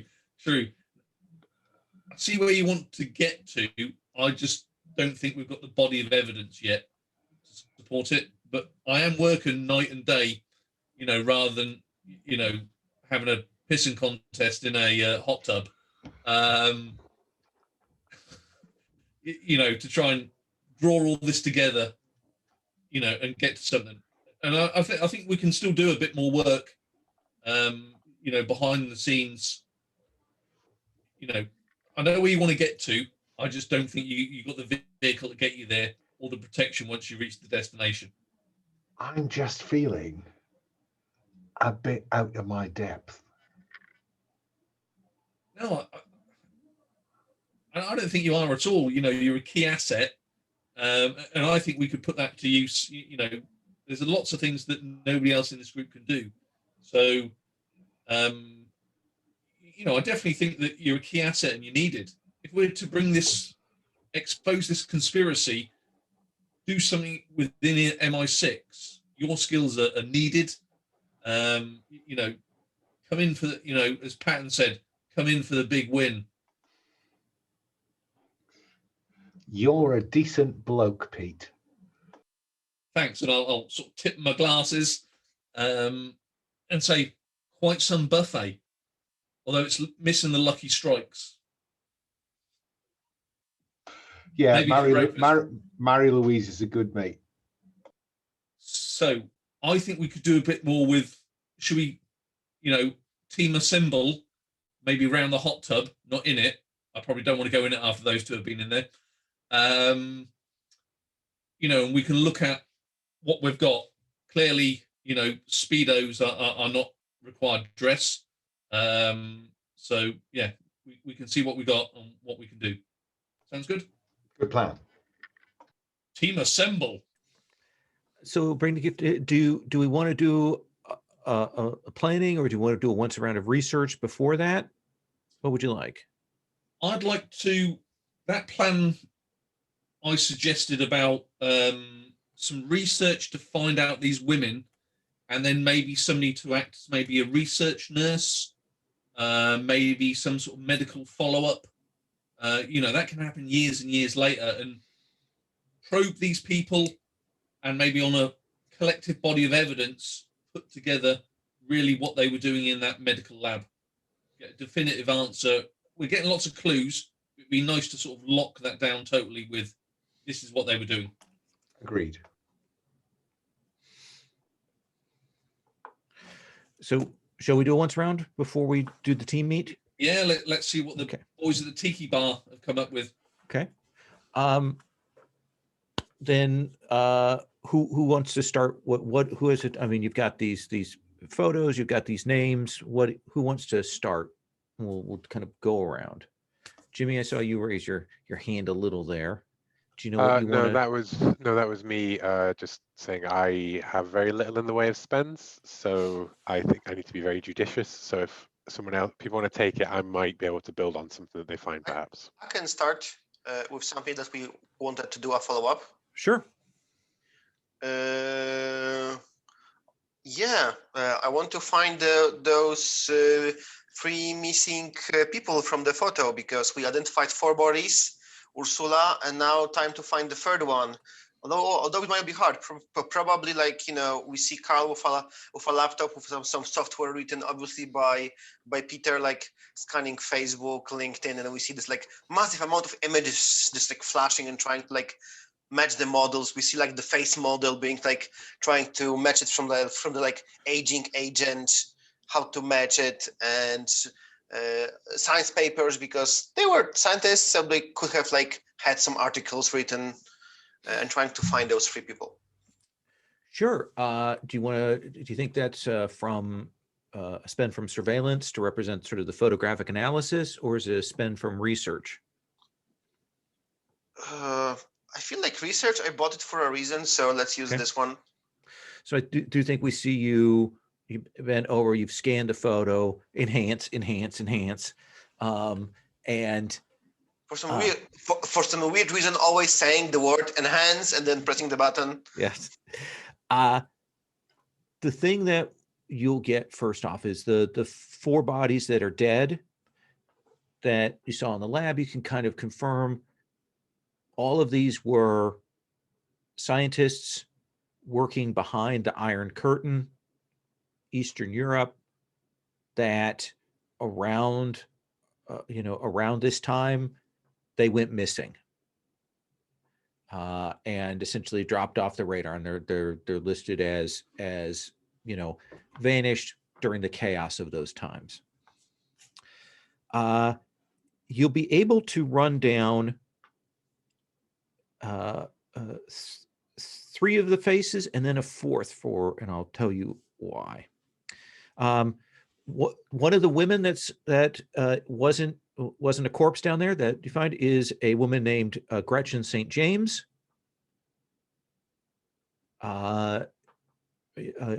British citizen, died in the UK in 2011.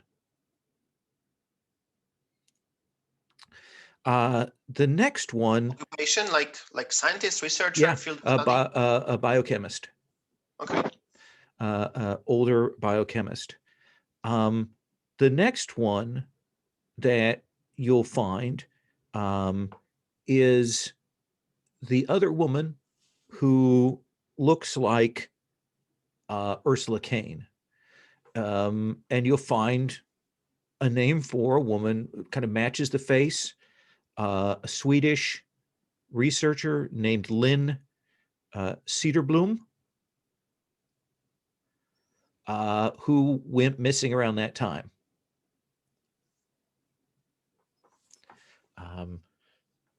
So that to all intents and purposes, you find that she appears to have died at that time, but Kane looks like her. Maybe Kane's related, maybe it is her, it's unclear. The next one you'll find is a man named Kingsley Marsh. He looks like maybe the oldest of the group. British citizen. He is retired, and he lives in on a little farmstead household near Calais. Reportedly alive, yes? Yes, he is alive. Wow, that's a cool lead to pay a visit. And then the last one is a guy named Tadius Slani. And he is Romanian. And he died in Paris in about 2006 in a car accident that's still listed as details unknown. Like clearly the case is still open on that. But the thing that will strike you when you run down Slani is that he taught at the Sorbonne, and that Morgaine was one of his graduate students. So the woman who they did the hit on, that biochemical researcher clearly worked for New Slani and clearly worked with him for a few years. Cool. Can you please put the names to the chat? Yep, I'll do that right now here. Definitely those still alive. The one guy's alive. Others, yeah. There's Tony Slani.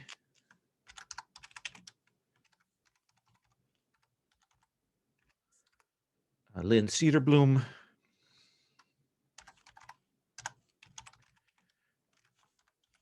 Gretchen St. James. Question to the team. Do we think that Ursula Kane is a vampire, or do we, because someone mentioned something about some age slowing agent, do we think she's still human, or do we think she's a vampire? I think that she isn't a vampire, but that she is perhaps making use of some of this Soward serum and stuff, you know? Yeah, I'd agree. I don't think Or- she's a vamp. Or at least looking to do so, or whatever, right? Like the lack of age in between, I'm saying, is a kind of, it could just be a coincidence. It could be you know, you get very rich. It's very easy to look very young, right? Like, and she's very, very rich. So Carl runs that down. Let's come to you, Henry. Well, I think until Peter gives me some, if he can find these, the women who were subject to the whatever treatment it was. So let me start with Peter then. Yeah, I don't know if it's a spend or just a general research thing. Run all these women down that we got the names off the vials. Really, I'm looking for telephone numbers and any background sort of information on them that I can then pass to. I mean, if they're all dead, that would be interesting. If not, I'll pass all those telephone numbers onwards. So you've got 6 names. Your general feeling from the thing is that there were quite a few more subjects, and that those records were probably grabbed up by, you know, effectively Kane's people already. Yeah. But you've got these 6 names, and you can run them down, and it's a little frustrating because you'll track down names, run it down. These are women from, you know, poorer sections of various industrialized cities, you know, in that sort of early 90s, who kind of off the grid, and, you know, you can guess from the things, drug users, HIV positive, that kind of thing, and died during childbirth. You get that for the first 5. Couple of them, their child survived, went into essentially the system after that. The sixth woman did not die during childbirth. Her name is Bertha Grimes.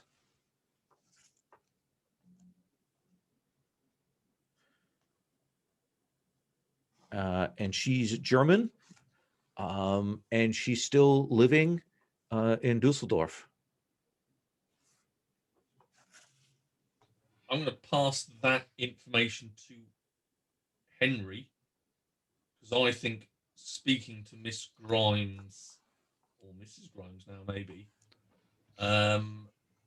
could lead to some interesting revelations. Yeah, so I'd be very interested in just checking any Facebook to get a bit of background on whether she is still Grimes. Start with Grimes and then look for Bertha's and try to narrow it down. Bertha Grimes can kind of check through that kind of probably in her 50s now. Very basic Facebook. You'll get the sense that maybe she actually has part of her family who might have some money. There's certainly pictures of her like with like family members who are clearly more well off, like she's the sort of the poor relation at the gatherings, that kind of thing. And you can tell just by the set of pictures that she clearly has health troubles.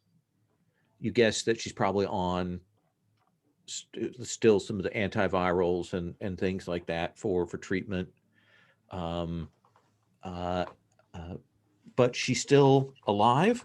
The thing that will strike you, she works in an office there in Dusseldorf. There's no mention of a child anywhere in that. Yeah, that was going to be my next question.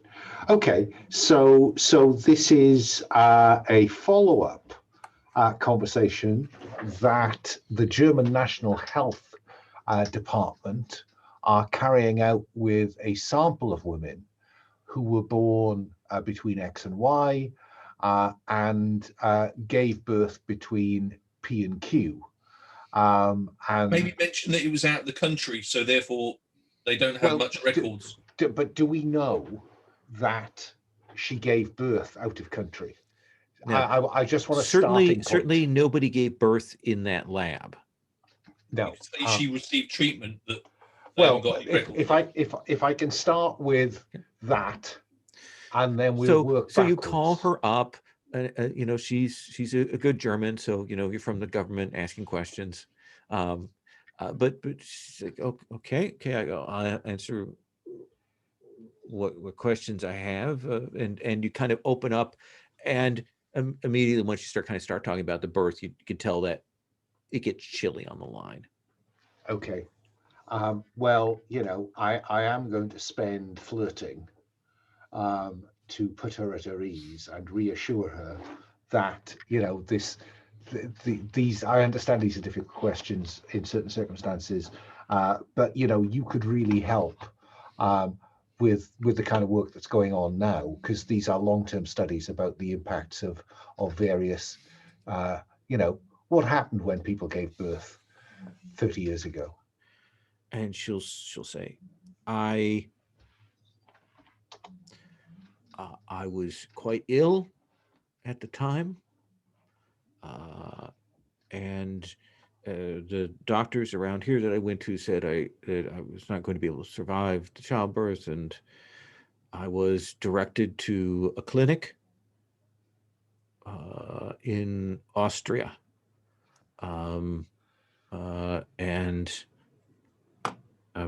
my expenses were paid, and I traveled there, and I underwent a series of vitamin treatments and injections in the hopes that the illness wouldn't be transmitted to my child. And can you remember the name of the clinic? Because you know that because it went out, it happened out of country. We won't necessarily have those details. So it would be very helpful in terms of any follow up we do at their end. Let me look in and see if I can find the card. And there's that she puts the phone down and she goes and checks her things, and she goes through, hear the papers rustling, all of that kind of thing, and she says, let's see, Klauberg, the Klauberg Institute. Thank you. And was that in Vienna or somewhere else in? It was in some. It wasn't in Vienna. It was in a smaller city in Austria. I have to admit, I don't have very good memories of that time. Well, hang on. I'm just typing. Was it in Graz by any chance? Yes, that would have been. Yes. Okay, yeah, I found it. Thanks for that. That's really helpful of you. And did you get any documentation to kind of take away and just for doctors at your end to reference? No, that was not. Okay. Just wanted. I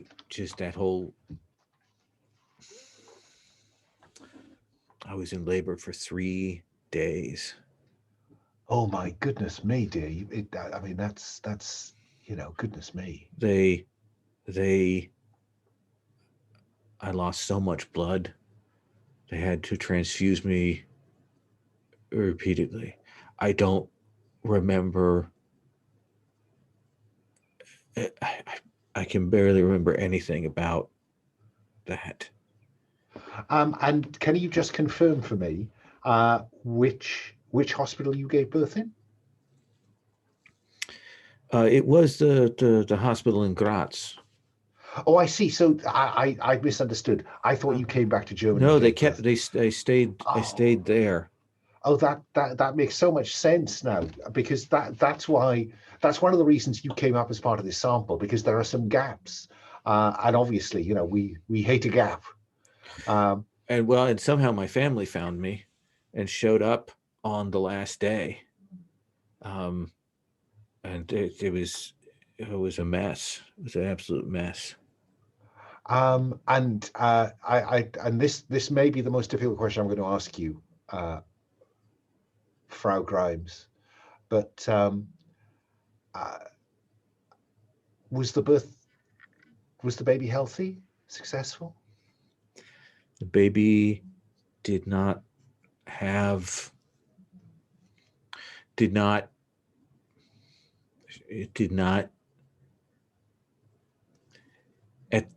least it did not catch what I had. She's from that era, so she kind of doesn't want to say the word AIDS, or that was not what was wrong with it. And could I ask, son or daughter? Long intake of breath. Son. And what's his name?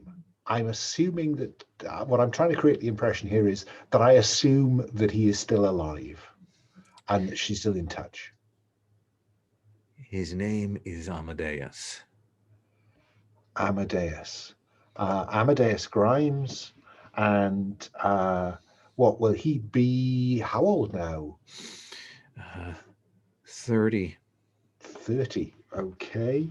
And do you have a contact number for him? No, I don't talk to that fucking monster. Oh, I'm sorry. I've clearly, that was not my intention to intrude on private grief here. No, he reached out to me last year. Said he was turning his life around, had a new job, but now he'd done that before. Well, I think I've got all I'm going to get here. He told me again, he said he didn't kill those women, but I know he did. I know it. I see. Well, can I just? There is a section of the form that I'm filling in here that says any lasting effects of treatment. Do you think that anything that happened to your son or that your son did, do you connect it back to that treatment? I think they put the devil in me. And that's what I gave birth to. Thank you so much for your help. May I call you Berta? Thank you so much, Berta, for your help.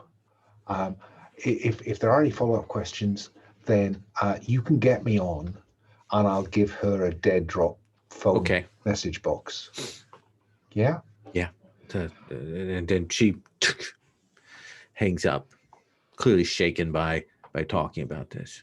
Well, as we sit around listening to the recording of that message. That's answered a lot, I think. Next question. Voiced Amadeus. Jimmy Rook. Who is Amadeus as well, right? Like, yeah. Jimmy, I think at this point, the major thing I can do in terms of giving us more info is, as Carl suggested, the phones and any computers and materials that we received from the Kane team. Use data recovery on those, perhaps. And I think what you can get on that is clearly that they were scrambled, a day or two ago, to go out there. The text suggests that these are people who'd been there before, and that clearly they were, the code word that goes to them is clearly to extract and terminate the facility. But I think that the thing, without making a spend, that you can get a confirmation on is running it back, running the SIM cards back, running the tracing the purchase, things like that. And eventually that all runs up the chain into an expense account, that is one of those blacklist expensive accounts that Zolkipli gave you the name of, and track that back. And that is where the money comes from to purchase these things. And the inference as well that I can take is that they've been there before, etc. Right? So that there was the British shop ages ago. It was sealed up, right, and then it was reopened. Yeah, by probably these people. Probably people that had been, pulling things out of there or getting the place opened up over the last year. Yeah, just to make sure that it wasn't like somebody else did it and then they were coming to seal it off after they'd found out that it had been, So yeah, it's that way around. Okay, and if I spend on data recovery, would that get me anything? I think it'd be fine to say no. If I don't think so. I think they're done to be clean. I would like then to, and I don't think this is progressing it so much, but it's just a thing I would like to do. I'd like to call in my old friend Heinrich. Okay. And I would like to spend one of my interpersonals, maybe tradecraft, to make like secure contact with him, through something. And I would just like, as a useful man to Six, to Edom, to Bagson, etc. I would like to ask him for a kind of update, knowing full well that he can't give me like the full picture, right? But like, has any of our noise filtered down? Are they taking action against the enemy? That kind of thing. Say they are still looking for the target. They are pissed. And I know that I was sat down, as well as other people questioned, that they're pretty certain that someone in the op was suborned. I don't like the sound of daggers around here. Well, probably worth getting out while the getting's good, mate. But any, you had any chatter about any ops in Barcelona? Any Greeks? No, Nothing? hasn't come on my radar. No. Suppose it's only been 24 hours. We haven't really, has Baxton been found yet? Yeah, Banks has been found. We're a couple days after Yeah, that. Baxton's been found, yeah. So they're all still looking for Cassandra then, huh? They're looking for the target still. Yes. Well, between you and me, Heinrich, she was pure as the snow. She was nothing. Didn't know what she was getting into. And that So, matters how? well,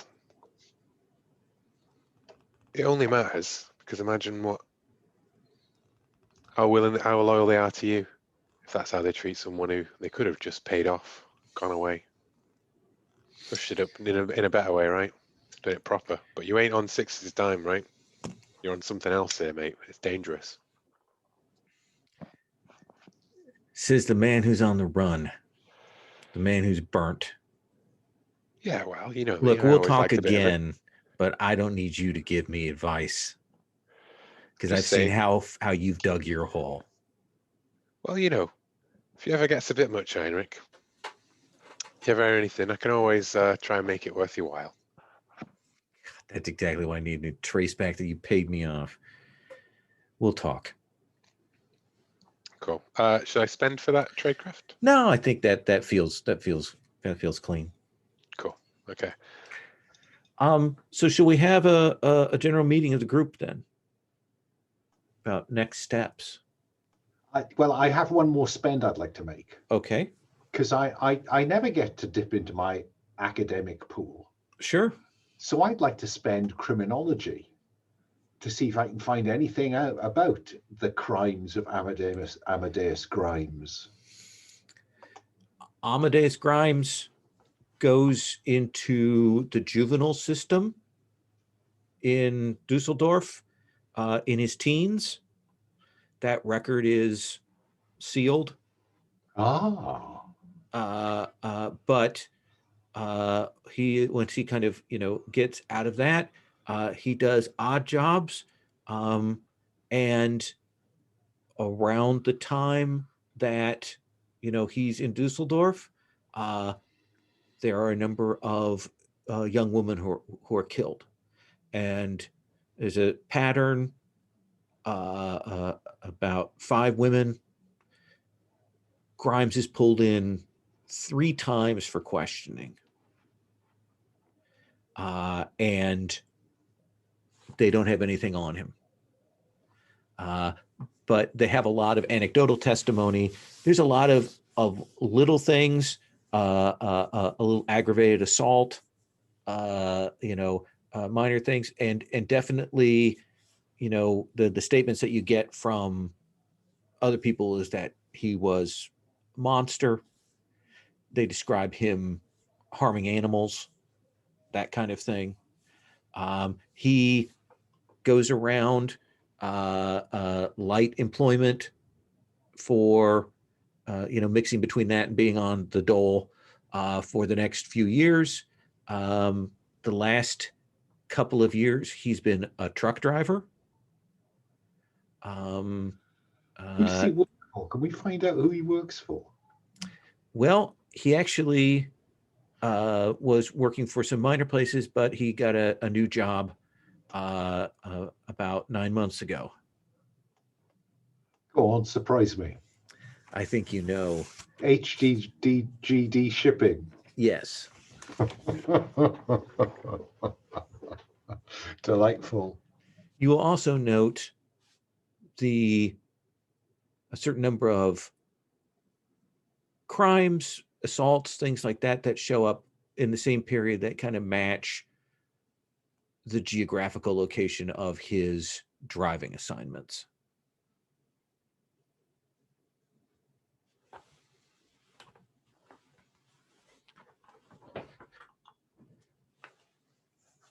So let's bring the group together to chat. One last question before we do it. Yeah. I was wondering about trying to weaponize some ultraviolet bullets. Do you want to do it as a roll, or do you want to do it later as preparedness or something like this? Yeah, let me actually. Why don't we hold off and let me look at how the mechanics of how I want to handle that. But Sure, I'm going to write that because- down right now.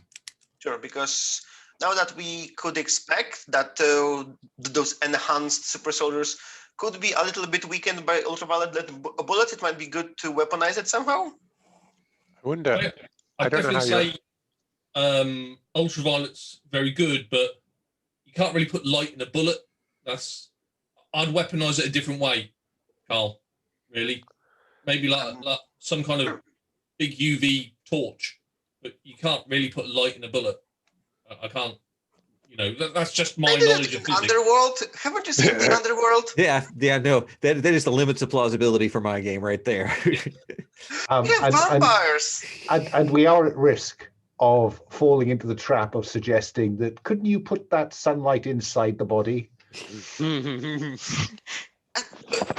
definitely wouldn't think go to holy hand grenades from Van Helsing. That's a bit too stretchy. But chemical components that produces some kind of light. I don't know. I'm not a chemist. We could definitely I think a weaponize big it in UV UV. torch. Yeah. A big UV torch. Maybe like a big UV flare type thing, like Yeah. huge amounts of UV radiation being pumped out, stuff Yeah. like that. Good idea. Something a tight beam UV you could conceivably attach to a weapon, that kind of thing. So, do you want to talk mission planning? Or do you think this is a good place for us to stop? I mean, I think we can agree the broad outline of this is that I think that we need to send Jimmy to the UK. Right? Yeah. And solve all of that with a bit of spending and a love letter. And it seems to me that I think we could all do with a little sun. So I think we should go to Spain. So you're I going to think we go need to for the Greeks now? Well, it just seems to me that at the minute, until we know what's on Irving's hard drive, we don't know exactly where the EDUM MI6 British connection goes. I think that we know plenty about this end of the deal, but we don't know much about the other end of the deal. And if we were in Barcelona, we might be able to spot the non-Greeks having a crack at the Greeks. Yeah, I think we might need a follow-up because we did all the action last time to scare the Bankston, hoping he will contact his supervisor. Did it happen? Can we track it? Because we wanted to him contact the vampire in Romania and maybe attack this point. Did he do anything like this? Did we achieve our goal from the last? Well, I mean, could we perhaps make use of our bugs and stuff on Baxton's? We hit him up with all kinds of compromising devices and leaks before we left. Could I perhaps make a surveillance spend on that to establish, what if anything? Absolutely. Yeah. He gets picked up, and he drops off the radar. There are indications that essentially he was put on a flight to England with the general sense that he's in some shit. I think we can infer that he answers to what we can think of as Edom rather than an asset out here. That feels like he's been that chain has been pulled in. Mm-hmm. Yes, I like that. That clarifies that particular arrangement a bit further. Whether or not he's loyal to that or he's just being pulled on that chain is a different, okay. Which also might suggest why it depends on whether the op that involved us was an op run by Kane or by Edom. Like, because we tried to start a war between what we thought was Edom, but was actually Cain, as far as we can tell, against the Greeks. And Bagson was a middleman in that. But if Bagson was only doing that because he thought he was working for Edom or something, then we can't start a war between them, because Edom's probably not interested in taking on the Greeks at this point, rather than dealing with its own rogue things. Okay. Anyways, all theories, who knows? But I think that's great so you guys going to go to Barcelona next? I think so. I think so, because that feels. Position. Hmm? A short one, but maybe we should visit one of those men who is still reportedly alive from the lab. Kingsley Marsh, I think. That's in Britain, so I'm imagining that I can sweep that up while I retrieve the cachet and have an interview with Kingsley. No, I thought it was Calais. He's in Calais. He's in Calais, yeah. You could see me off to the ferry. Well, I'm going to stop here. I think we've got some lines to follow up on. We'll sit down and clarify those before we start next time.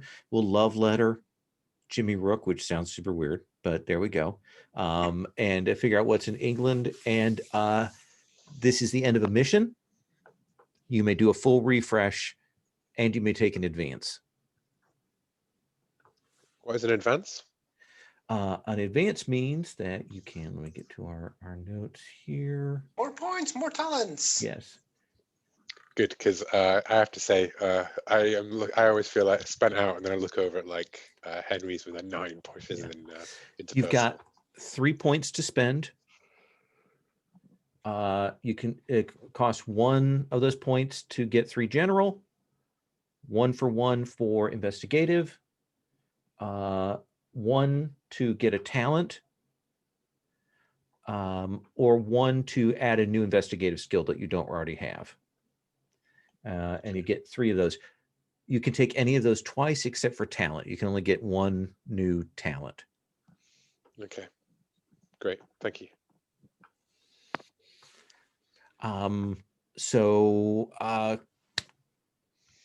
Stars and wishes. Do you mind doing a quick round of that, just so we have that on the table? Jimmy, let me start with you.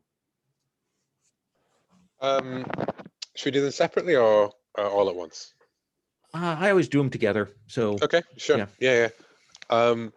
Stars. I really liked her having the personal moments in Vienna. Actually, after especially like 2 quite fast ones running into one, right, and a big spooky poking through the underground base.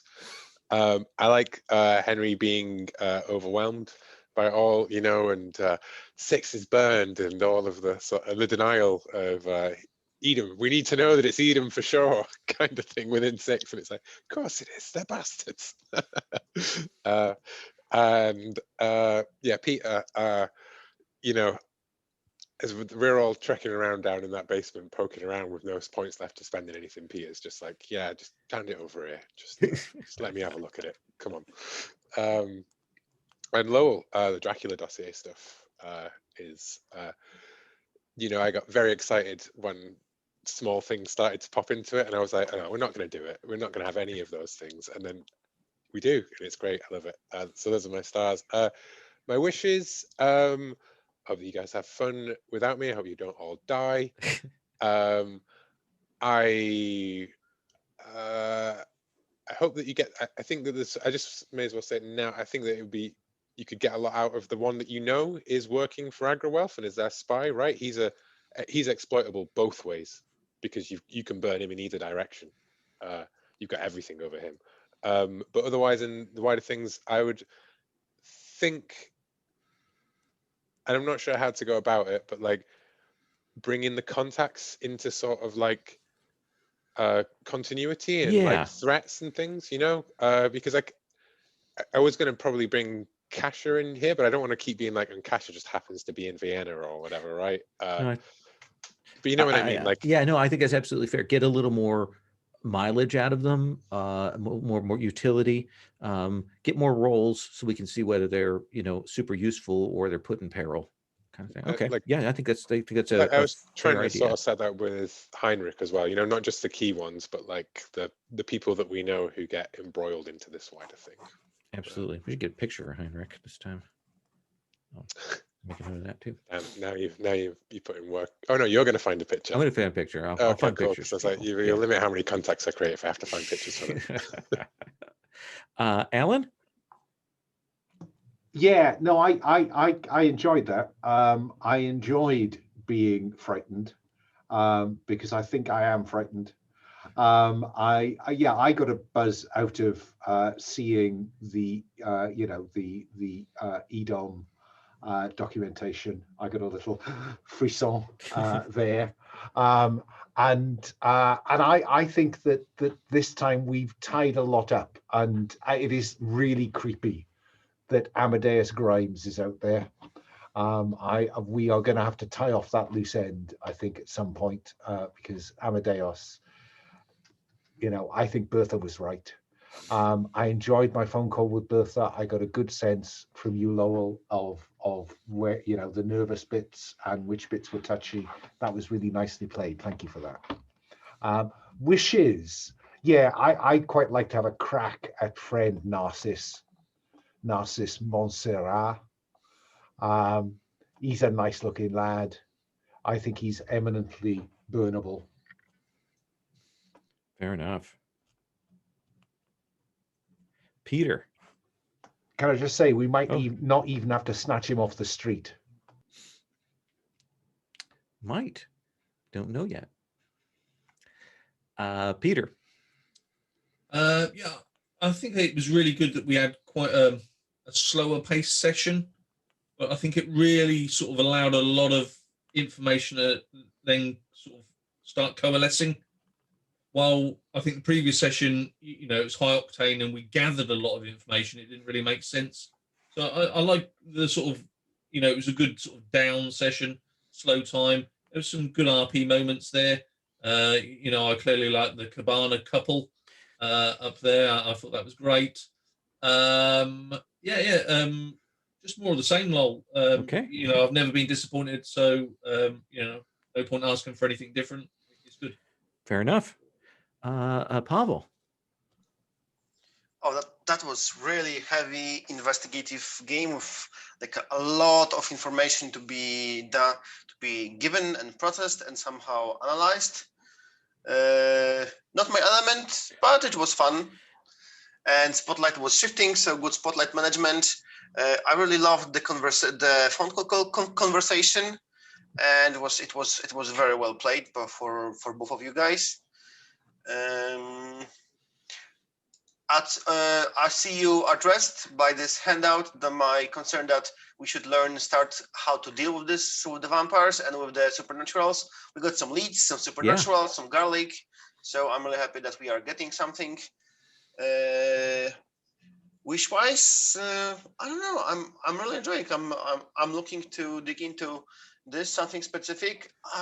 Wow, we hit so much. We had some halo jump, disco shootout. Chase on a highway from flying monster. There are a lot of good tropes. Yeah, I look forward to you figuring out how to fully weaponize your talents for this. That's going to be fun. I guess so far nothing really specific comes to my mind. I really like that we are jumping locations. If anything comes to my mind from some movies that I will watch over the next week, I will definitely think it's some cool action. Awesome. Thank you all so much. Chase at some point. Yeah. Pardon? We should get to some chase at some Yeah, point. I have to figure out what to get a good So- chase in there. Thank you all so much. I appreciate it. Had a great time. You'll be missed next week, Will, but we'll see you in 2. I'll see everybody next week. And goodbye. I'm gonna stop the recording.